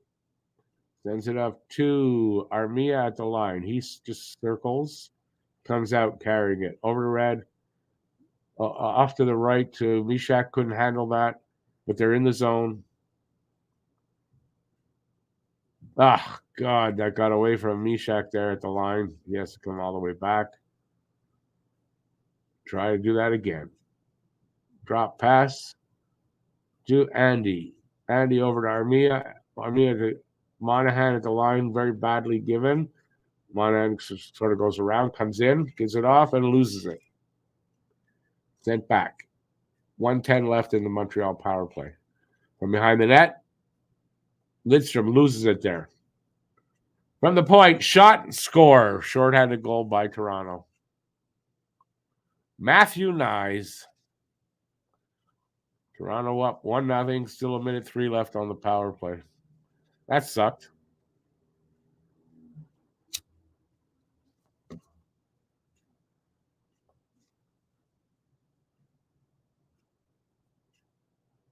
That was a good play by whoever number 39 is.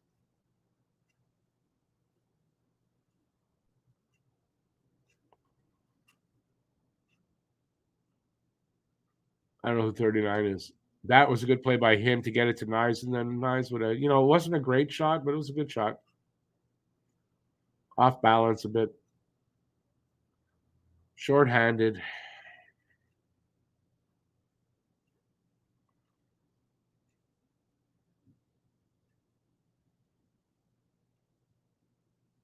Well, get one back. Get it. At least get it back.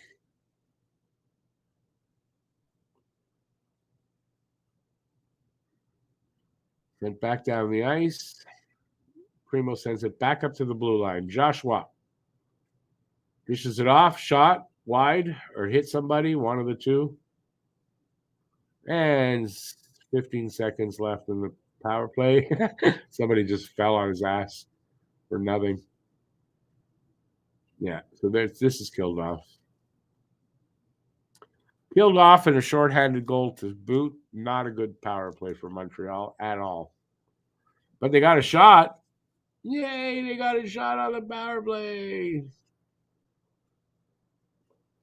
I don't know who that was, but in the slot, Parker Jones had a shot, a chance. Backhand wide, though. In the corner, they're fighting for it. A big dude.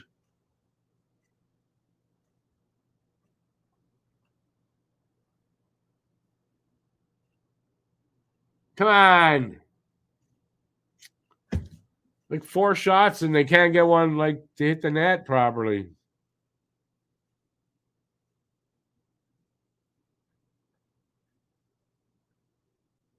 Penalty to Toronto. I don't know who that was. Knocked the Habs player down from the side of the net. So that's a penalty. Stevens got knocked down. But there were a few shots there. They couldn't get one past Samsonov, man.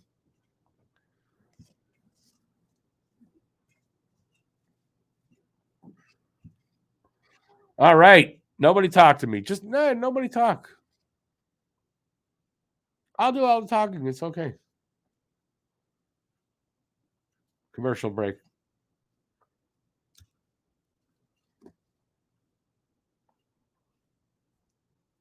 Hi, my name's Rick. Welcome to Talking Habs. I don't know what I'm doing. All right. Nobody wants to talk to me? No.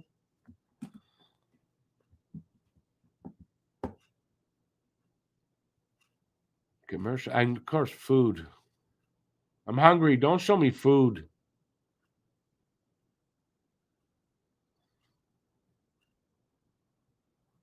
It's kind of stupid commercial too.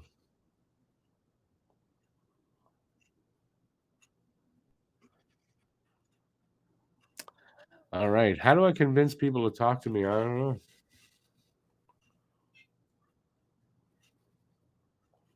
If you're out there and you haven't said hi yet, why don't you say hi in the chat? We'll talk. Just no, I get it. I'm not really mad at anything. It's like you're right, 100%. It's a preseason game. That's like I said before. Doesn't matter if they win or lose. I get that. You can't do two things at once. Come on, man. It's 2023. It's okay. I can't do that either. But there's 30 people in the chat. Yeah, let's have a conversation with somebody.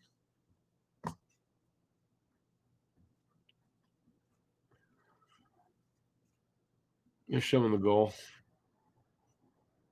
And now they're showing the penalty. Hooking. Liljegren.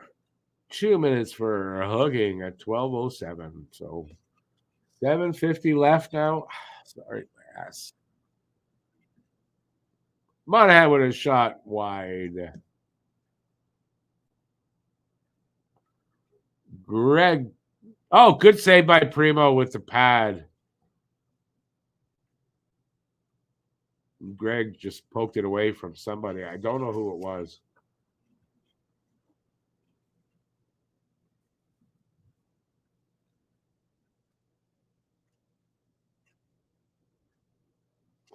So it looks like the number one line right now is Evans, Anderson, and Armia.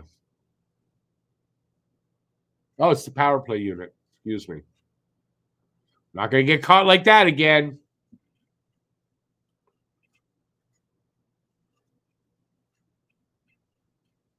All are missing Matt. Well, what can I say?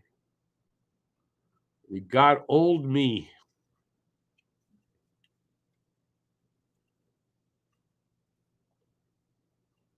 Man, this power play not good tonight.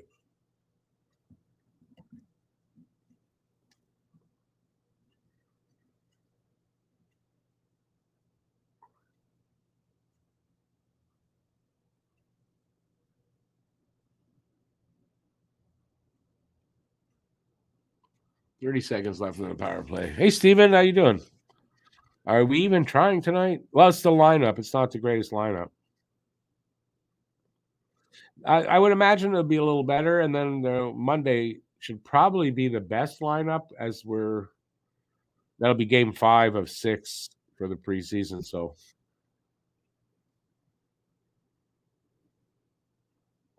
besides, anyway, it's just preseason. That's a good way to end the power play. Send it back to the point and let it get away. Ulinen over our blue line, red line, their blue line. He dished it off to Stevens, who lost it along the boards. Here comes Karana into Habs' corner. Bounces hard off the boards. Big rebound there. Stevens is past to Parker Jones, got away from him, but gets pushed into the Leaf zone. And they can't get it out. Is that Parker Jones? Almost had a shot on goal, but hit somebody. Jack Eye up to the line. Parker Jones shot off a stick. into the corner. Poked out by Leaf. Bertuzzi couldn't get the pass. Two guys on him. So Montreal into the corner with it. Behind the net right now. Samsonov gives it to the defenseman. He comes back behind the net and then up along the other side. Stretch pass got away from, I want to say that's Reeves. Yeah. And Reeves just looking like not a bull in a china shop. I think a bull skates better right now and stays whatever, but that's what he looks like. It looks like Reeves is having trouble skating or something. I don't know.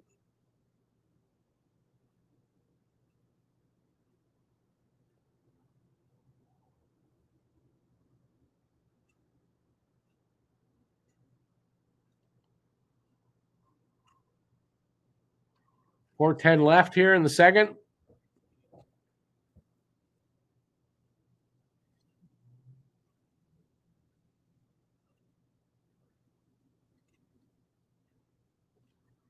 Ooh, Monahan just gave it away there.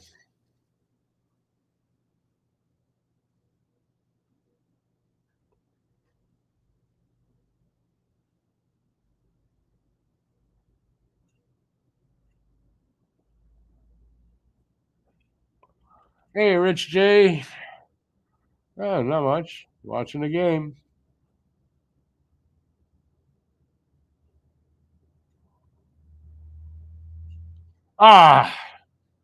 Shot from the point.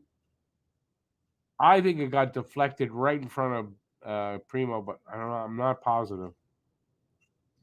2-0 Toronto. Yeah, he just said, I think it caught a piece of a Montreal player. I think it did. Let's see it. Sure. Yeah, it hit Beck. So it hit Beck. Might have even hit Harris after too, and then obviously, bounced around. Primo didn't have much chance there. So rough night for Barron. Rough night for so far for Primo. Yeah, Barron's going to Laval. I mean, nothing in his play so far has told me that he's not.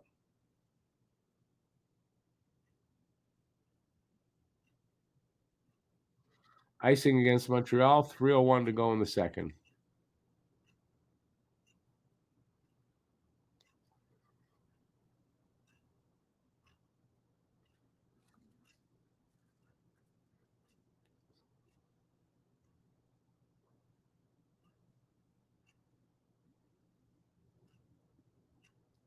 Yeah, it hit Beck's shin pad and then changed direction on Primo.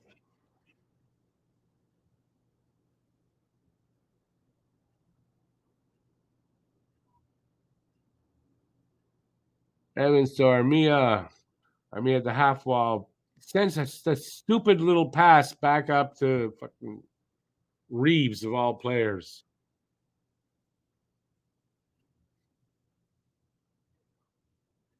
I mean, Armia should be playing his ass off to to secure a job, and he's definitely not.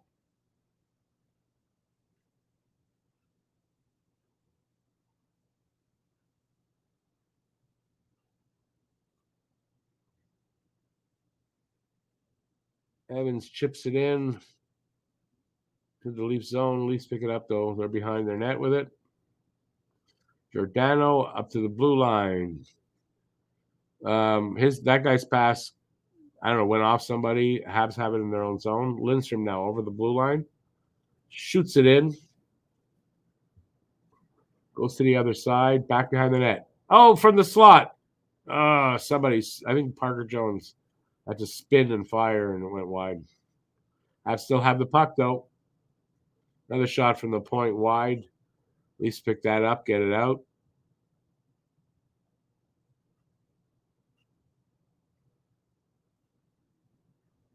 Rich J, that's Joshua Roy.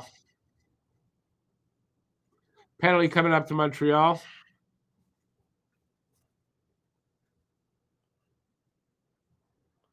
With 1:27 left in the second, Habs take a penalty. I don't know what for yet. and they're going to go to commercial break. So might not find out even. Like I don't get when they do that, right? They've got a penalty or some kind of announcement, something happened, and they cut to commercial, and you don't find out. Well, you you find out sort of, but you might not find out what the penalty is. Happens a lot during the season. ABL 4-3 win over St. John. Habs are looking. It's not a great lineup. It's 2-0 Toronto. Power play looks. Who's impressing tonight? No one really. Honestly, I can't say I'm impressed with anyone. Joshua Roy looks okay out there. John Parker Jones working hard. He's getting involved in stuff. Other than that, nobody comes to mind. Anybody else out there got somebody that stood out for them? Let us know here. It's kind of a mediocre ho-hum lineup. But same thing for Toronto, but they're beating us 2-0, so I'm not happy with that. Even though it's just a preseason game, doesn't mean anything. Habs power play looks garbage, man. But not the regular lineup, so doesn't really mean anything.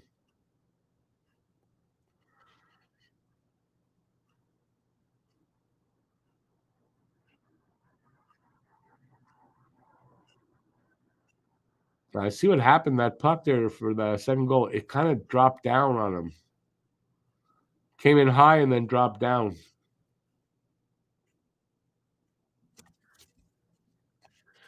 Jack Eye for cross-checking. With 1:27 to go in the second.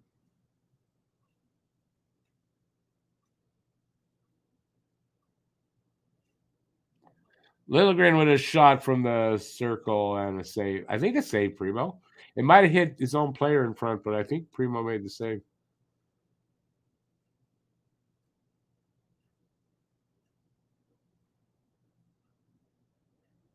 Habs send it down. Kill off a little time. 57 seconds left in the second. Right now, 1:25 left on the power play.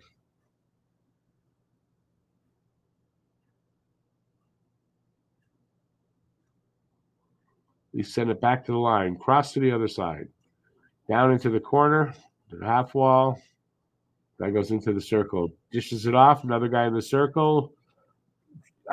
Shot attempt at the side of the net. I don't know if it went off the side of the net or Primo.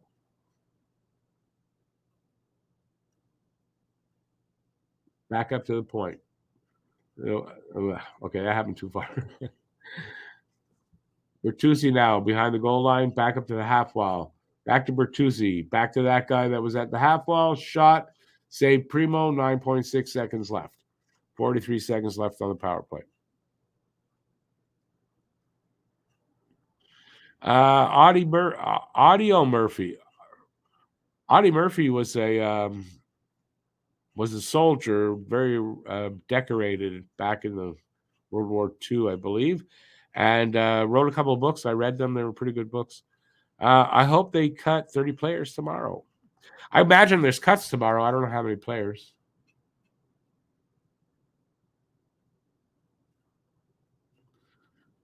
Puck goes out on a shot. 5.6 seconds to go in the second.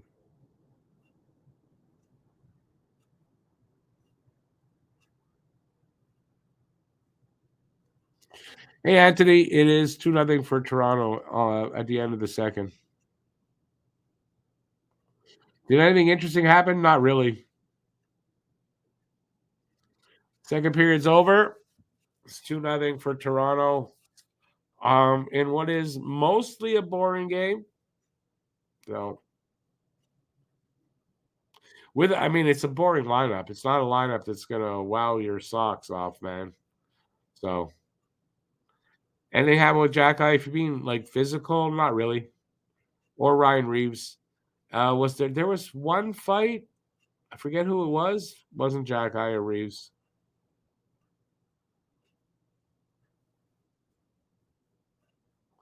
And there you are. You're caught up now.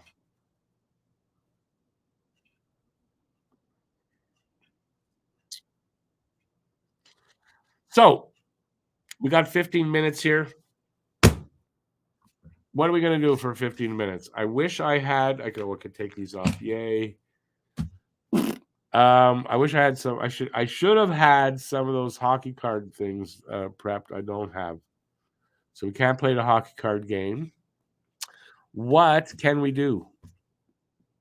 We can talk. So whatever you guys want to talk about, please talk to me in the chat. How am I to the rescue? Nobody talking. It's the kind of night it is. I think everybody's just lackadaisical tonight. Joe, it's not a great power play, but remember, this is not the main group, so it's nothing to worry about at all. Until it is something to worry about when the regular season starts. But right now, it's not. Gallagher looks invisible out there. I wouldn't say totally invisible, but largely, maybe. If that makes any sense to anybody other than myself.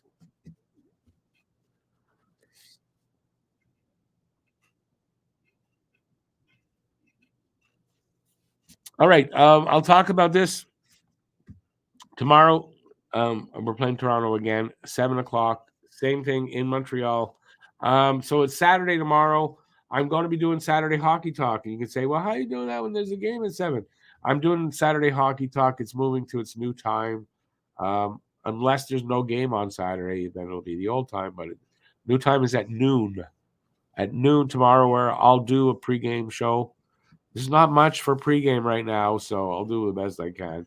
We'll talk a little bit probably about the game tonight. We'll talk a little bit about that. Then the game's at 7. And then since it's Saturday night, I'm gonna do a post-game show at 10. Now that's what I'm gonna be moving the pregame to. Excuse me, for early games, anything that's 8:00 or under, I'm gonna do a post-game show. Anything over 8:00, I'm gonna do a pregame show. So tomorrow, 3 shows. You're going to be tired of me by the end of the day, but please come and watch. I appreciate that. So anyways, it's this, we'll get a bit of a different crowd, I imagine, at noon on Saturday, but there's a lot of Saturday hockey games in the season. Most Saturdays they play. So, we'll get used to that.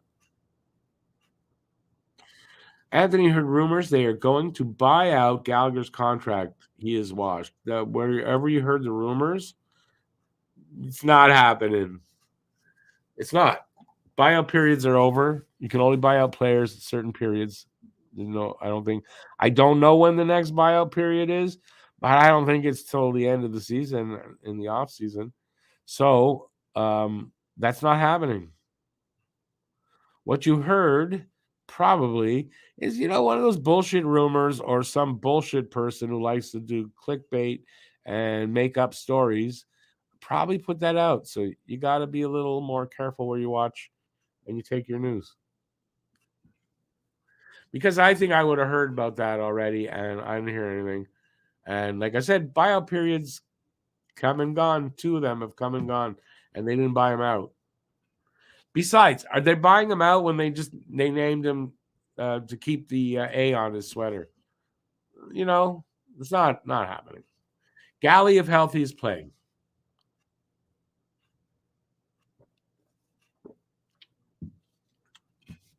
Imagine the buyout penalties. He's got it would be essentially 4 years left if you buy him out early. Like if you buy him out now, it's essentially 4 years left. That doubles your time paying him to 8 years. Now, sure, it's less money, but it's still going to be substantial enough at what he's making. So no.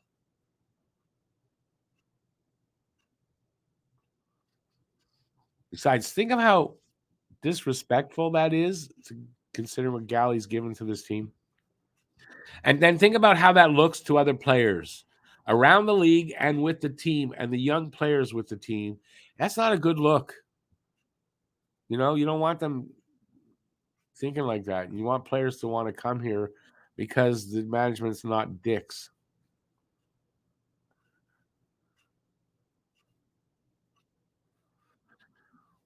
Clocks move forward tomorrow morning? No, you got to be kidding me.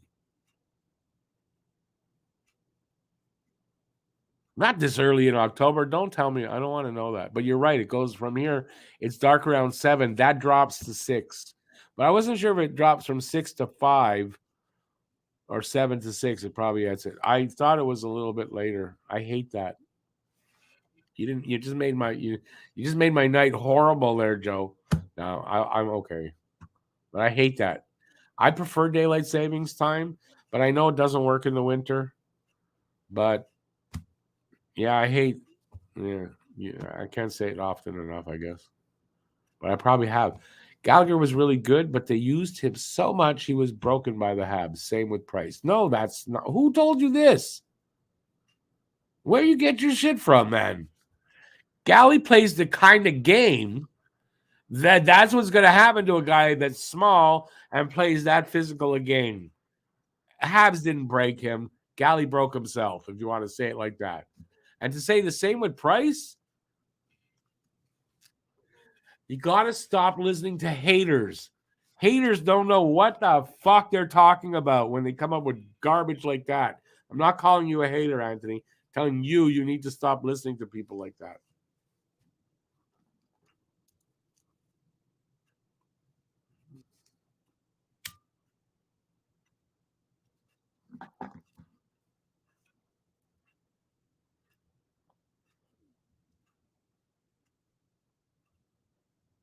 Well, there you go. See, Anthony, you gotta realize where you're getting things from, and then where when someone's full of shit, the next time they come up with something, it's full of shit. What would I give up for Zegras? What would I do for a Klondike bar? First of all, it's total speculation. Zegras is not getting traded. Are you trading Zegras if you're the Ducks? They'll work it out. They'll work it out. So no, I'm not giving up anything for Zegras. This is not going to happen.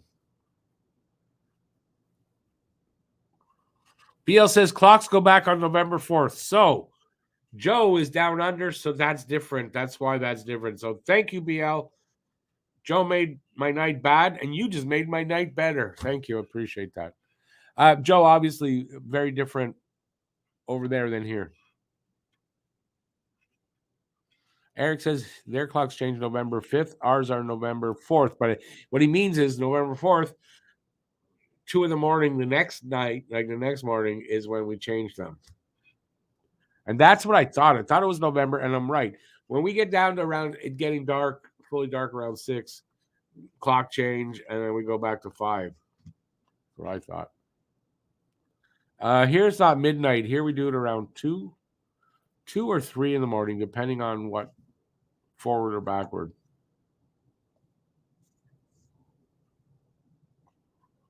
Josh Roy deserves 10 games. He may get it. He may earn the right to break camp with Montreal and then just earn his way the rest of the time and never go back or never go to the AHL. I think Joshua has the potential. Now, people don't say you're crazy. He has the potential to be an elite player if he hits his ceiling.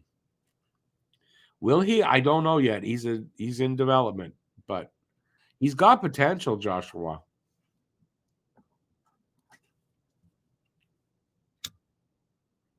Anyway, I'm doing a season preview. I was working on it today. Hopefully, it'll be out. If I have time tomorrow, I'm going to get a lot more work done on it. I kind of talk about that. Elite players. Are there elite players here? If so, which ones I think are? And that's that kind of stuff. That's going to be in there.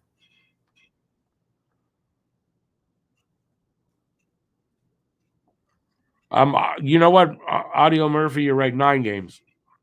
If he's only going to stay for the 9, right? Then it's 9. And you know what? When a player Like if he's going to be here for 40, 50 games, which is a possibility, I think it's what I gave him. You don't mind burning that year of the contract. I think it's more when a guy gets here late in the season from college.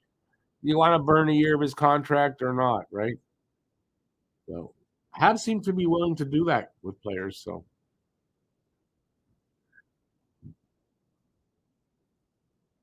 BL is very depressing when it's dark. Never mind 5:30. It gets full dark at the solstice by 4:25 here. That's depressing. I don't like that at all. What are you gonna do? I think Mayu makes the team over Barron from what I've been watching. No, I don't think Mayu makes the team at all. I'll tell you this though, he looks better there than I thought after his first prospect game. That's for sure. So what it says is Mayu is very coachable and learns, and that's a really good sign. You know, not a guy that's going to take forever to develop. He needs work defensively. That he does, but I don't think he makes the team out of camp though. But I think Barron goes to Laval anyway. So this weekend is going to stuff me up next week. That's what she said last week. It's going to stuff me up next week. Long weekends make me lose track of days. Oh, well, yeah.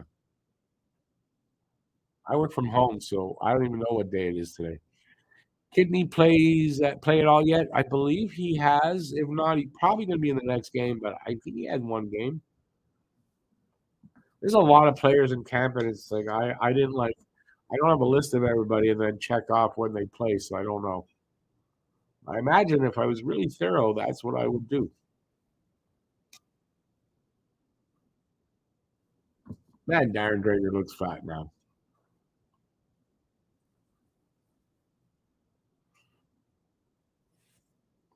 I like saying that because I've recently lost a bit of weight. So I don't mind saying that. Darren Drager looks like he chubbed up a little bit in the off season.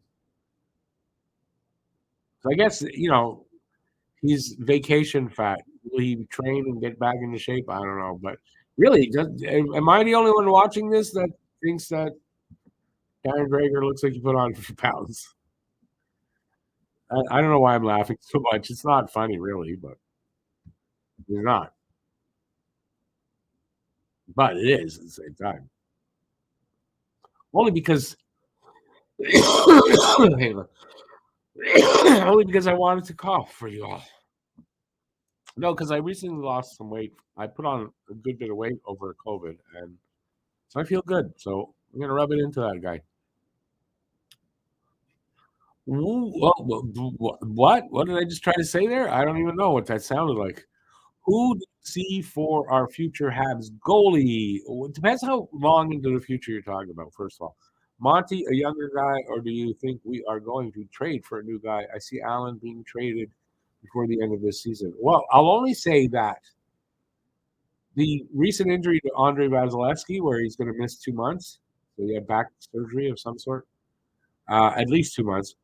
It kind of changes things now. How maybe the Habs find a way to deal with them and they trade one of our goals. I don't know. But goalie of the future is not here yet. Goalie of the immediate future might be. Goalie of the future that they have in the system right now, to me, a legitimate goalie of the future is Jacob Fowler. Yet, I mean, he's still far away. He's still in development, obviously. I see that guy as being a legitimate chance for that. I don't know that we got a legitimate goalie of the future here. I think Monty, for the next couple of years, maybe Jacob Dobas in a couple of years, maybe Primo works it out. I don't know. So there's my long-winded freaking answer. Armia to AHL and forget about it. Forget about it. My mom remarried a guy from the Bronx. Is he from Brooklyn or the Bronx? I'm not sure. Heavy New York accent. He said that all the time. So, yeah. I mean, if they can't trade him, what else are you gonna do with him? Pitlick cleared waivers. There you go. Where did he land? Well, he cleared waivers. What do you mean? Where did he land? He's still in. Imagine he's still in Pittsburgh training camp.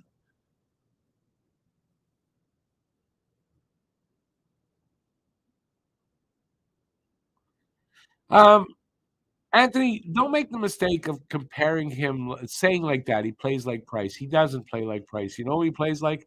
He plays like Jacob Fowler. Because if he's the goalie of the future, he's going to have his own style. He's going to be his own man. Yeah. So I'm not comparing him to Price.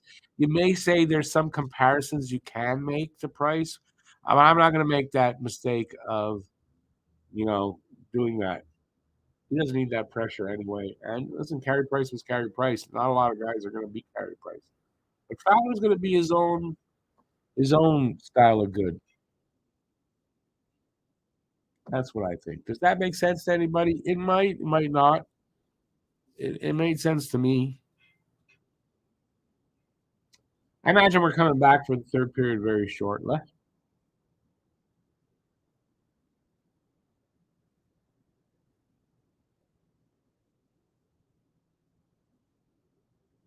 Again, he goes from post to post like Fowler. Does he have some? Are they similar in some ways? I think so. I'm not saying they're not. I'm not saying you're totally wrong. I'm just saying why put that pressure, and why even in your own mind put that, and then if he's a little different, you go, well, he's not Price. He doesn't have to be Price. He just has to be Fowler. That's what I'm saying. It's a lot of pressure to put on a goalie to try to replace Price, right? You know. I see some stuff in Monty that's like Price. I like the way Monty tracks the puck, and he's getting much better positionally. And Monty's pretty strong side to side too.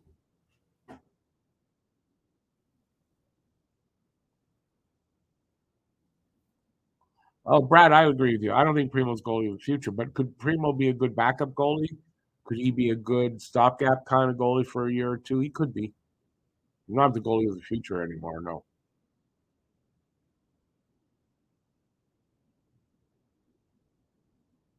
It's too bad Ryan Price didn't have the defense that looks like it's coming, right? That would have been awesome. Imagine how many cups we could have won with that combo.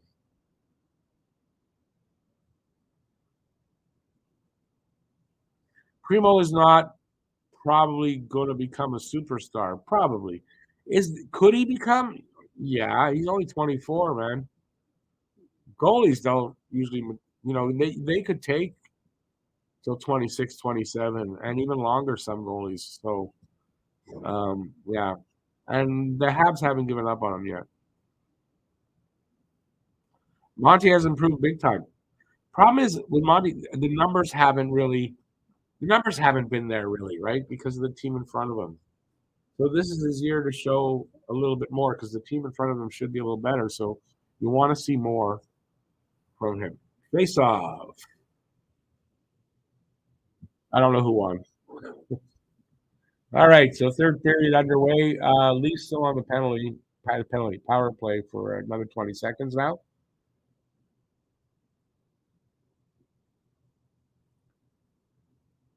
Doesn't look like they're going to do anything with it, but they're up 2-0. So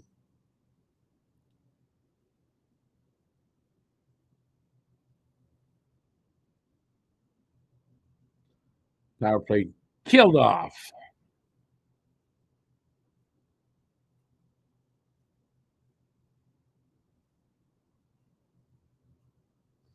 Brad, it may be. Primo may also still surprise a lot of people at this point. Now he would be surprising a lot of people, but the potential is still there for it.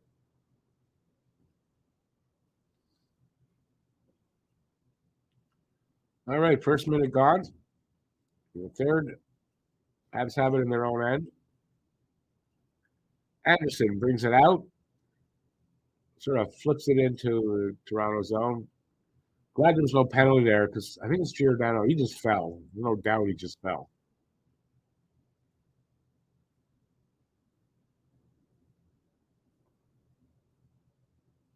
So Habs still with it in the Toronto zone, although Reeves in the corner with it, sends it up along the boards. That guy sort of carries it back behind the net, sends it to the other defenseman, who then stretch pass right up to Reeves at the blue line. Reeves muscled off the puck by, I think that's Bowden, yeah. Recentering pass intercepted. Here comes Beck. Over to Ullinen. Ullinen behind the net. To the other side, up to the point. Guy that was coming in, he sends it back the other way. But sort of gives it away there. And the Leafs break it out. Abruzzese, that's his name? Abruzzese.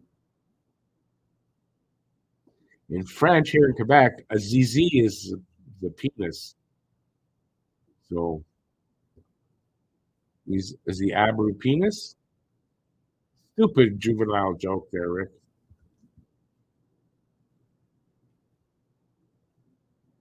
One thing's been consistent in this game, though.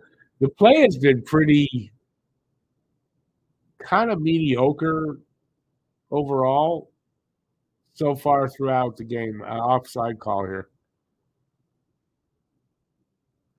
Vasilevsky's back surgery scares you? Why, David? Like, we might give up. I don't think they trade Monty if they're going to trade. I don't think Monty is the one. If anything, it's Allen that's get traded. And maybe if Montreal has to lay Primo, maybe they pick up Primo. I don't see why they would, though. Listen, there's other goalies out there, too. It's not just our goalies, right? But think of the overpay they're going to have to pay to get a goalie because everyone knows you need a goalie. Well, you're going to have to overpay to get one.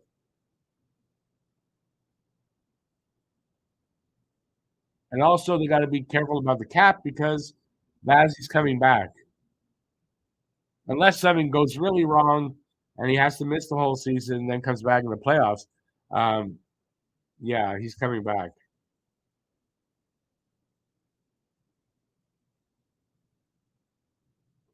Which could be good for them in the playoffs because he'll be much fresher come playoff time.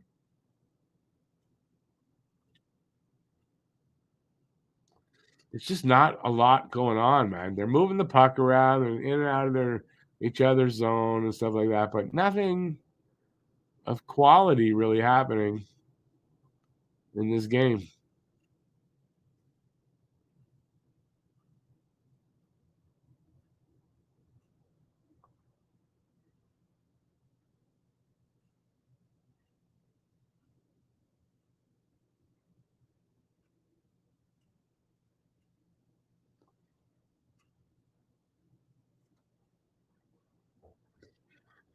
All right.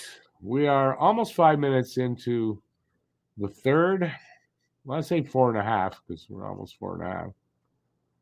Shots are 20-18, favor of Toronto. It's 2-0 Toronto. Primo letting in those goals has deflated the Habs. I don't think that's the case, Joe. The play has been kind of mediocre all game. Like I was saying, it's the same. There's been points where, okay, it's a little better, but it's pretty much the same so far through this whole game. So,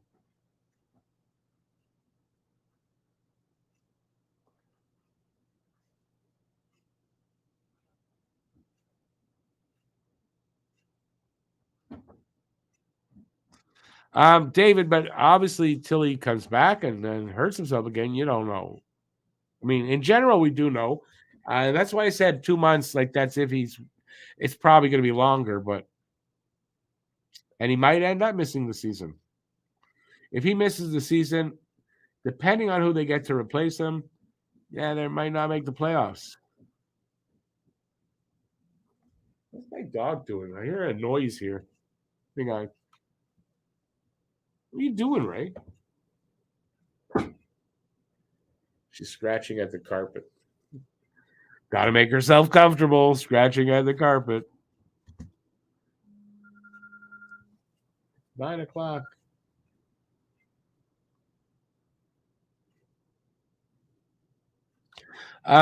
Joe, both teams kind of up and down through the game, though. I mean, that's my observation. And listen, if the Habs got deflated because there's 2 goals scored against, well, that's not a good sign either, and that's not on Primo. They shouldn't get deflated because last season, if you remember, they never got down on themselves and they came back a lot of times. Doesn't mean they won a lot more games, but they did. They came back a lot of times, and I don't think they get down on. Like they know they can come back. They can. They know they can. It's not a great group out there for either side. So,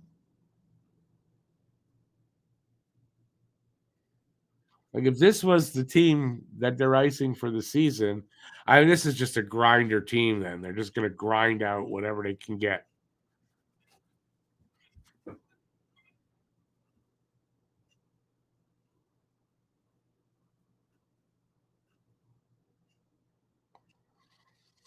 Definitely would not be a lineup where you'd look and go, yeah, that's a good lineup. No. You go, that lineup reminds me of the Ottawa Senators lineup in their first season. Although that was a worse lineup.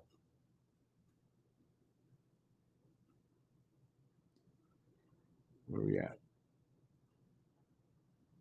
A little pressure here by Toronto, sort of. There, both players fell there behind the net. And there is a penalty to who, though? Because they both fell. Tripping call. And I can't, they're not going to announce it here. So we'll have to wait to find out who got the call. But both the Leaf and the Habs player fell down behind the net. I don't know who pulled who down.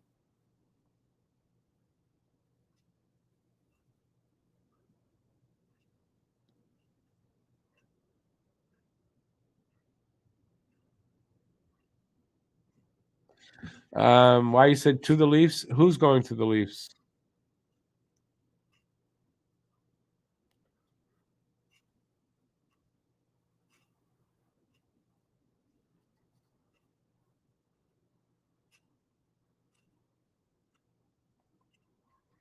All right. If you're here, let me know. Say hi. Ask a question. Say something. Let me know what you think of the game, of the play, of whatever, of a player or something, whatever. Talk to me in the chat. Come on. Primo would not make it as a backup, never be a starter. Again, I know you've been on that from the beginning. But again, until there's still another couple of seasons for him before you can fully say, yeah, he's just not going to make it. I think the game tonight is important to him for this season. You know, like if he has a fantastic game, the Habs might go out and trade one of the goalies. Like you never know. You know, maybe move Allen and have Monty and Primo. But I don't know. I don't know. It's not that he's been horrible though. He's not been horrible. Actually, looking better than normally, I think.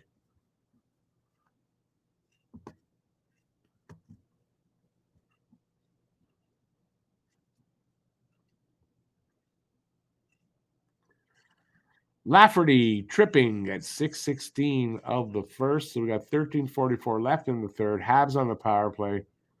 They're 0 for 4 so far. 1 shot, 4 power plays. That's not very good at all. They could make it up by scoring 1 right now. Would be great.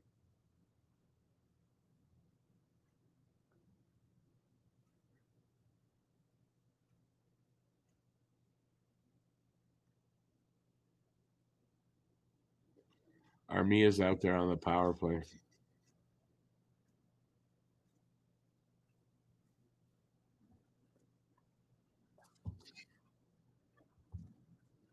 Primo is facing Toronto's AHL team, basically. Yeah, so, but they're playing against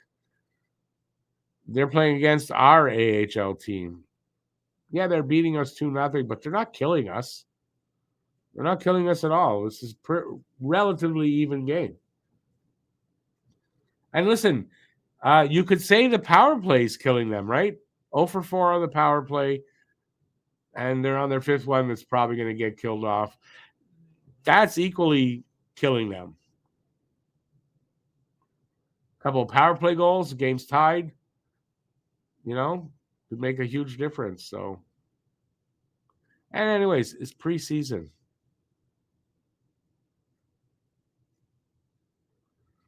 Okay. 2-on-1. Knives was out there. Anyway, I don't know if Primo made the stop there or what happened exactly, but no goal. And I think that was Bowden's fault if he was the defenseman. He's on the ice now. I don't know if he was the one on when that happened. Anyway, here come the Habs. Power play, 2 seconds left. And that's it. So Montreal's power play with this group not looking good at all.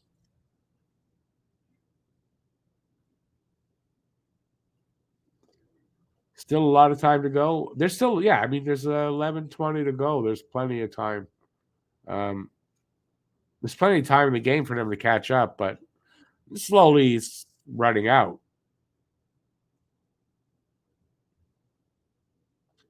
No, my guess here is we're probably losing 2-0 or 2-1. Or it could be a 3-1 game for them. Those are my 3 scores. I can name a lot of other scores, but that would be a little redundant.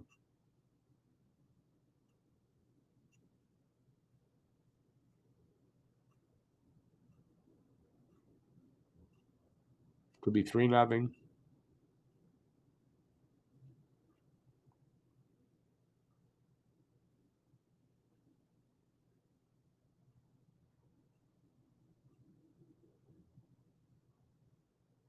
For all you French Quebecers out there, wonder if Abruzzese plays with his balls out like Matthews does. You have to be a French Quebecer to get that joke. Samsonov will hang on to a puck that just sort of dribbled down to him, and we'll have a face-off.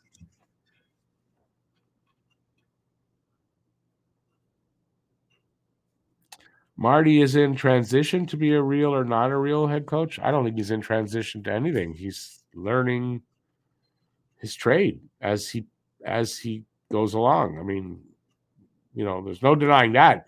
He's not perfect. He's learning still, but he gets a lot out of these guys. Like they love playing for him. I think I like him as a coach. I like his style as a coach. I like the difference in the new more modern way of coaching than the old style.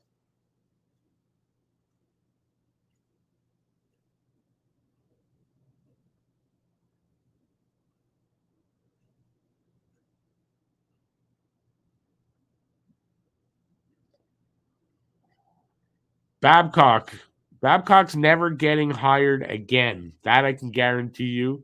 And I doubt Sutter will either. Babcock won't even be able to coach his kids' Pee Wee League.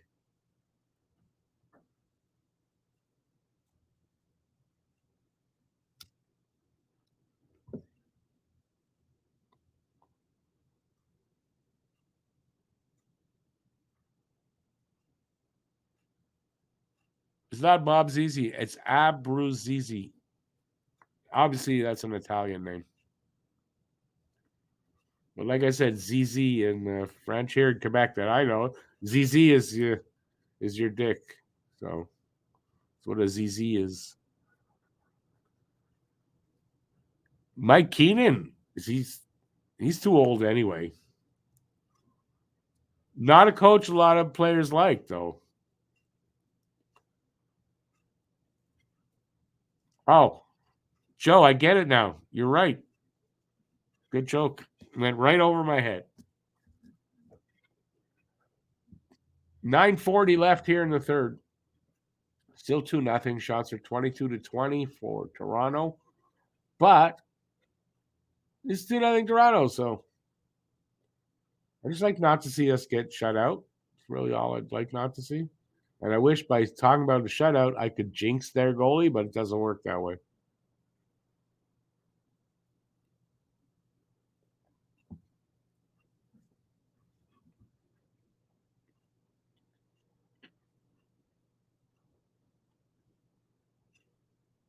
Commercial break. Bob Hartley. Bob Hartley was rumored at some point to be hired by Montreal, but he's coaching where, in Cage Hell or something? I don't. Montreal doesn't need a coach. I'm perfectly happy with Marty.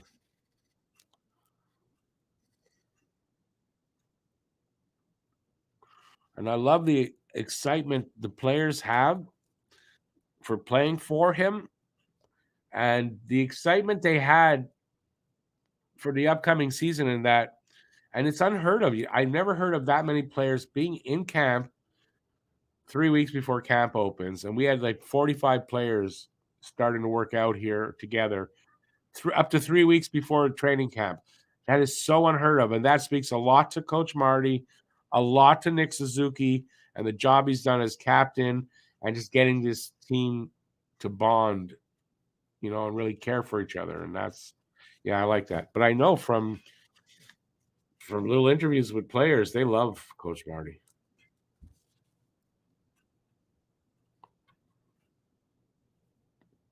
And not just that they love the guy who was a great player, but they love his coaching style and the way he coaches.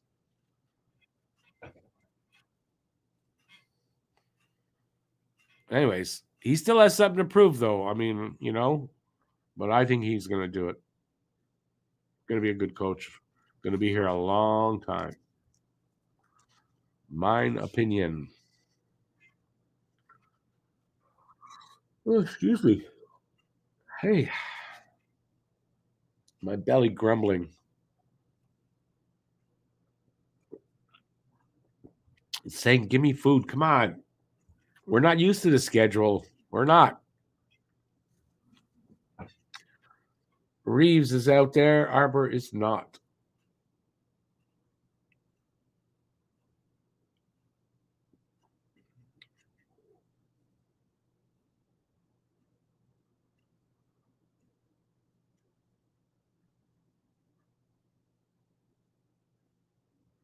Along the boards here. Where does it pop out?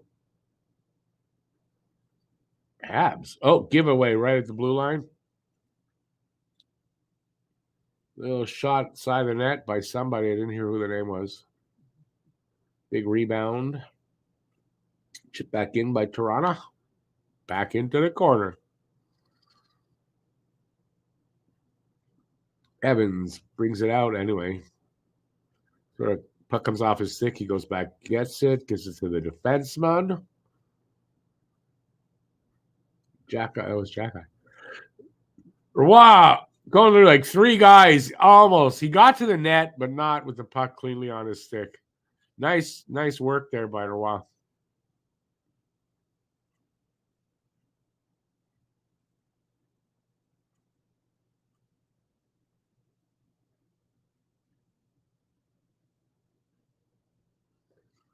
Reeves is one of the best in the NHL at what he does. Maybe he was.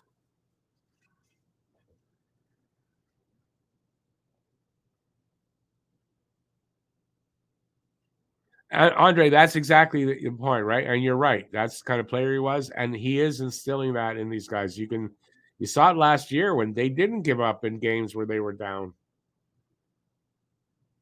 But this isn't that group, right? This is some of those guys in the group, so you might not see it as much here where I don't think they've given up, though. They're just not getting very much luck out there is what I'm seeing.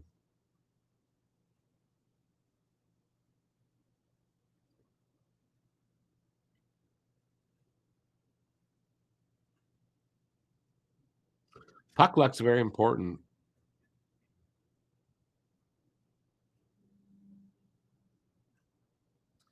Awesome, David. Yeah, I think they're going to stay there on the farm and Anyway, is it Darryl? I think he's done with coaching.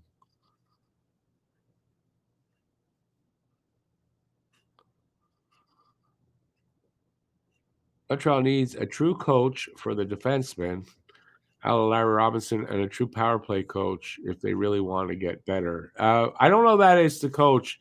I think what they need a power play quarterback. Those guys are coming. They're in the system. They're just not here yet. I don't think there's any problem with the defensive coach, in my opinion, anyway.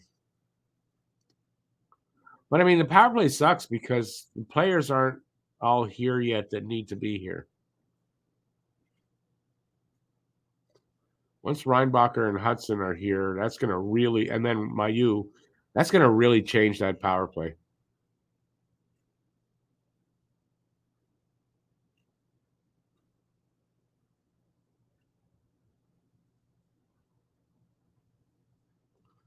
.632 right now to go in third.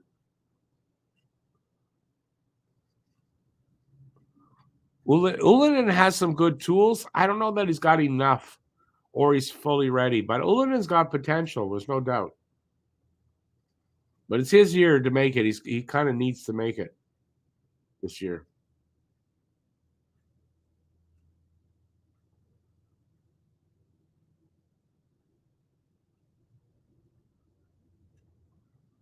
Some good hard work out there right now in Montreal's zone. A lot of it along the boards. Montreal finally pops the puck out, gets as far as the Toronto zone, but sent back into the neutral zone. And now they've got it over Montreal's blue line. Not cleanly, though. Habs get that out at the red line right now. Over the blue line. Monahan with it. Little drop pass. Oh, it was like a give and go, but the go part of it wasn't successful. But Habs still have the possession in the oh, beautiful. Oh. I didn't see who got it. I don't remember the shot. I think it was Monahan up to the top of the point. Anderson with a beautiful shot. Andy with the goal. Opened the scoring for Montreal. We got a 2-1 game with 5:21. There's still time for them to tie it up. And they haven't been able to score. Maybe they get another one here. Open the floodgates a bit for them. Let's see what happened here. How'd the puck get up there? Yeah, Monahan with a beautiful little pass from behind the net along the boards, right up to Andy in the slot. Actually, he was in the circle, just inside. Beautiful, beautiful. Andy with the goal.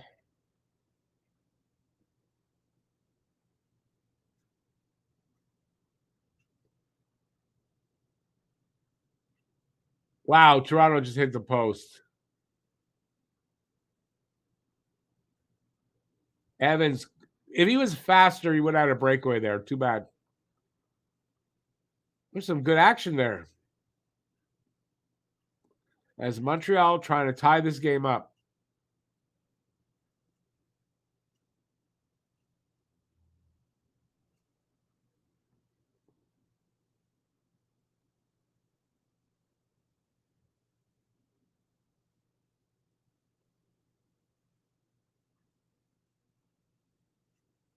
Oh, that was an elbow thrown there. Why was it right in front of a ref?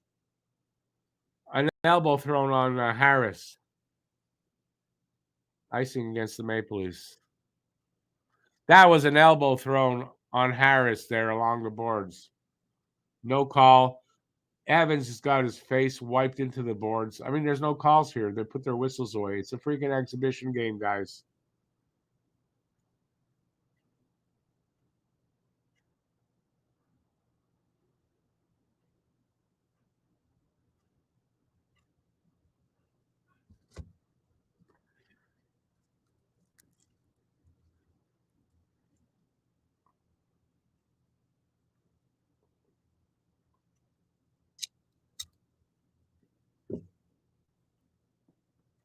Primo won't get pulled just yet.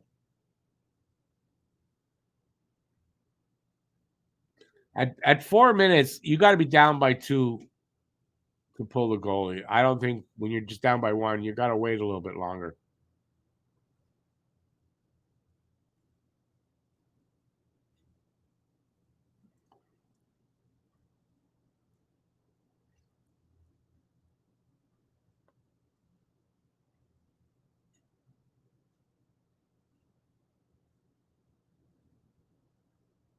Oh, Roy almost stole that back. He would have been open.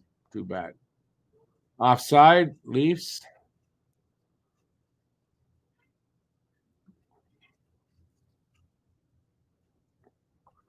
Joe, I don't know who the ref is. I don't know if he's from Toronto, but he missed that call. Now, I've seen a lot of things like that where you go, wow, that's a penalty. And then when you see it a little up close in slow motion, you realize it's not. It might be the case there. But, man, Evans' head went back like that. That guy hit him with an elbow. Or he avoided the elbow by putting his head back and didn't get hit. That could be too, but I don't know. Because it was kind of a pulled back shot. So I didn't see it as close as I would like. But there was nothing about it, so. But I'm not going to assume there was no penalty, not with the refs that we have in the game today.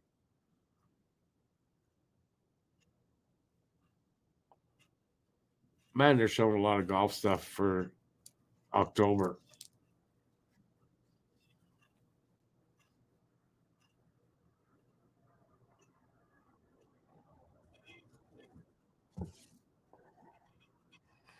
Commercial break, by the way. That's what I got quiet because I was watching a commercial. Yikes. All right. We're getting near the end of the game. Only a few minutes left. I would imagine they're going to pull Primo really soon. We'll see what happens. They haven't looked good on the power play, so with the man advantage, they haven't looked good tonight. So I don't know how much it's going to help them, but it's better than nothing. No, what would be better is if they were up 2-1, it'd be a lot better.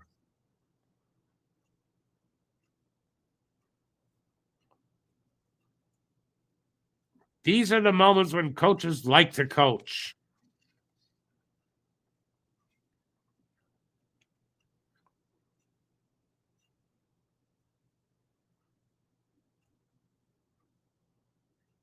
In other words, Mike, this is when they're going to push for a goal.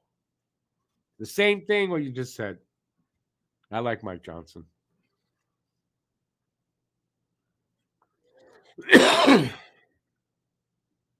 I'm definitely getting a cold.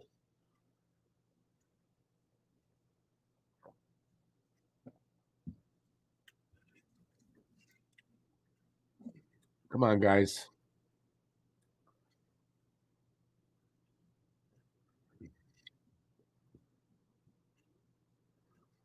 Come on, time to pull the goalie. No, they gave the puck away. Goalie's not getting pulled right now.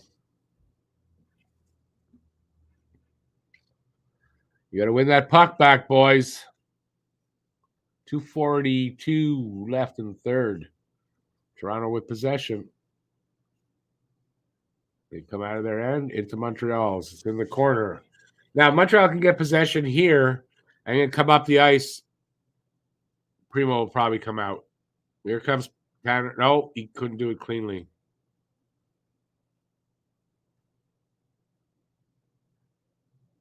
Keep that puck in the zone, guys. Now Primo should come out. Oh, shot. It hit Galley and went wide, I think. Jack-eye with it at the point. Over to the other side. A shot, but like on purpose off the backboards, hoping to get it down there. Back to the point. Primo's out of the net. Jack-eye with it at the point. Shot. Hit somebody. And then here comes the judge. Nope. Stolen away by nice move by Mayu to get the puck. Jack-eye whacks it in there. 1:37 to go. And puck comes all the way down and misses the net. We'll have an icing call. We got a face off in the Toronto zone. Was a good move there by Mayu. A good check there by Pearson they're showing. But Mayu actually a good defensive play, really, to take the puck away from the Toronto guy at one point there. They're not showing it, but I thought for a guy that's got defensive knock against him, that was a good defensive play.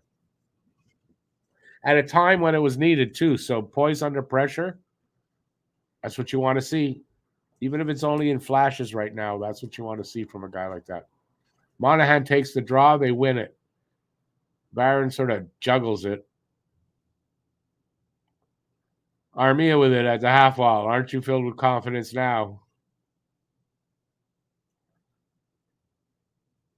And he gives it away.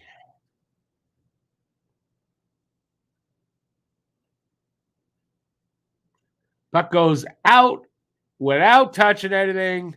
Toronto gets a delay of game penalty. 1:11. We're going to be 2 men up. Now they got a chance to score. I wish there was a little more time, but now there's a chance to score.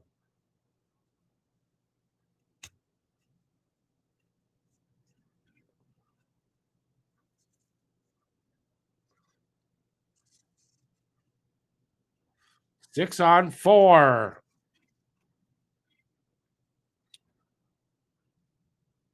That'd be cool. If we get the equalizer here, that'd be pretty cool. I like that.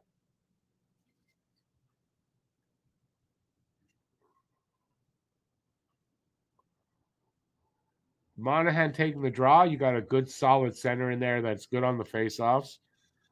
Who we got out there? Oh, they just pulled away as they said, okay, who's out there? Damn it.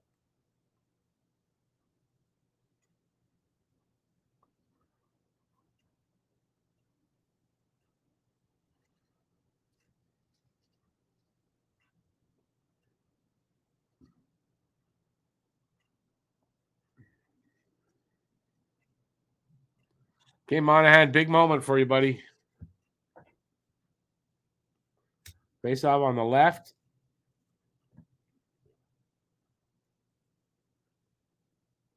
So that's to the right of the Leafs goalie.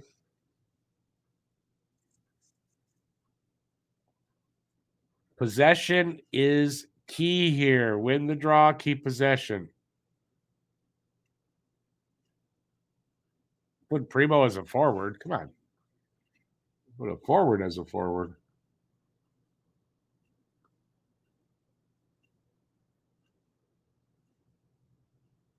Oh, Galley wasn't ready for that pass.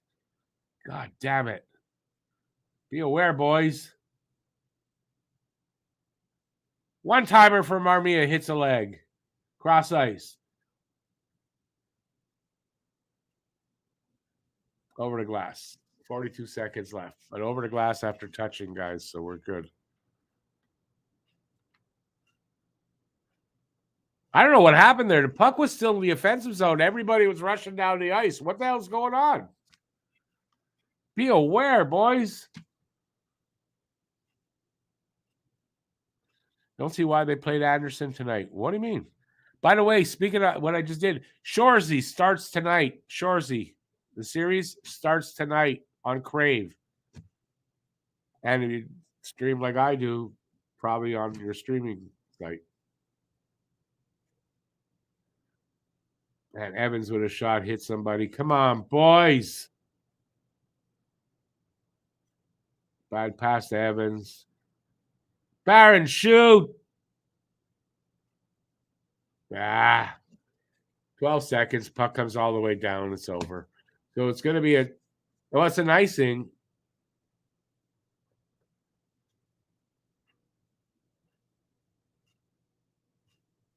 Why, they called it icing, but it wasn't icing?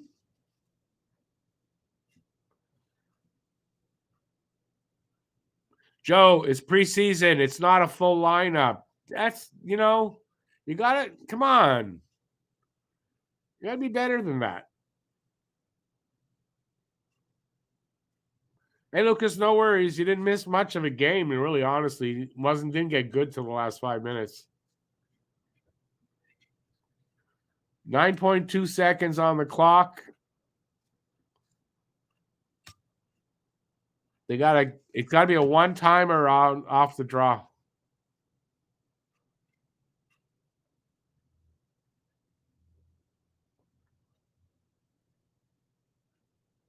Oh, they were in the neutral zone. Shit. They came close. They didn't get it. So 2-1. Listen, Joe. Yeah, I get what you're saying. They just needed one goal. But Toronto only got 2. It's not like it was like, it was a low scoring game on 2 teams that are kind of grinder teams and weren't going to get a lot of goals. I mean, it is what it is. Remember, it's preseason. It's for evaluation more than anything else. And they got a look at what they wanted to see from the players, the way they positions they put them in and stuff like that. That's what it's all about. The one game you probably can look at and go like you can like be upset if they lose and whatever is going to be that last game against Ottawa 2 Saturdays from now, so not tomorrow, the Saturday after. When they're probably icing the full team and like that. But here, problem for me was it wasn't a fun game to watch. It was mostly boring. Really didn't get interesting until these last 5 minutes.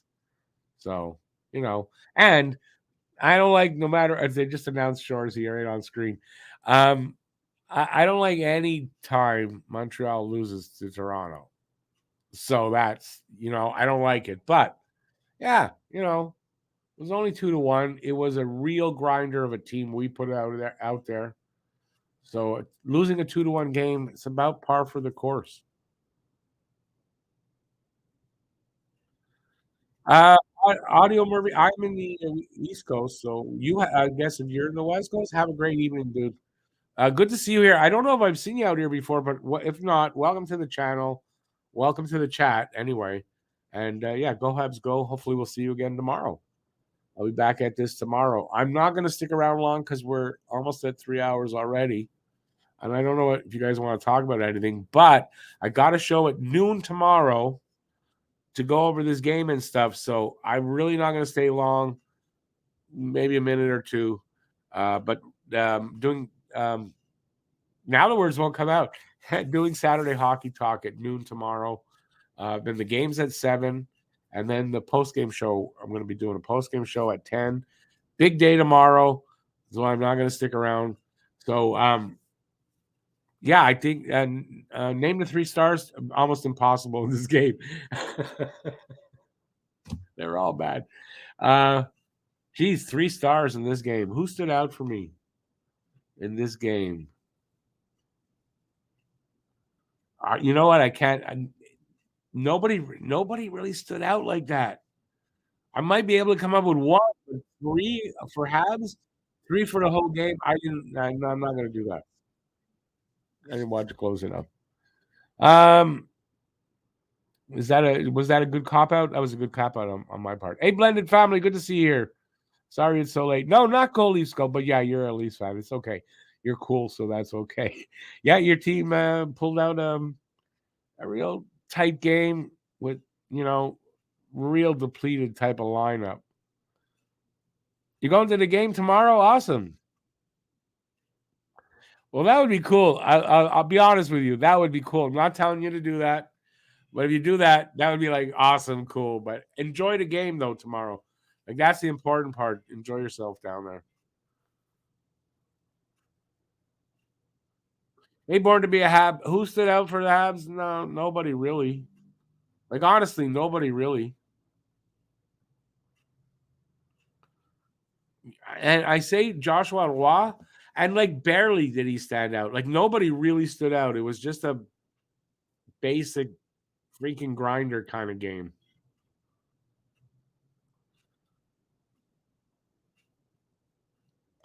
Second and third stars, the jumping referee and the goalpost. Goalpost definitely could get a star here, yes. Preseason, man, both teams had a handful of NHL regulars. Always fun to watch the kids, though. Yeah, no, that's it. That's it. It wasn't an exciting game. There were moments. Last 5 minutes was good, but I mean, it is what it is. But it's a preseason game, so it doesn't really matter. And on that note, boom. I'm going to take off. So listen, thanks everybody for being here.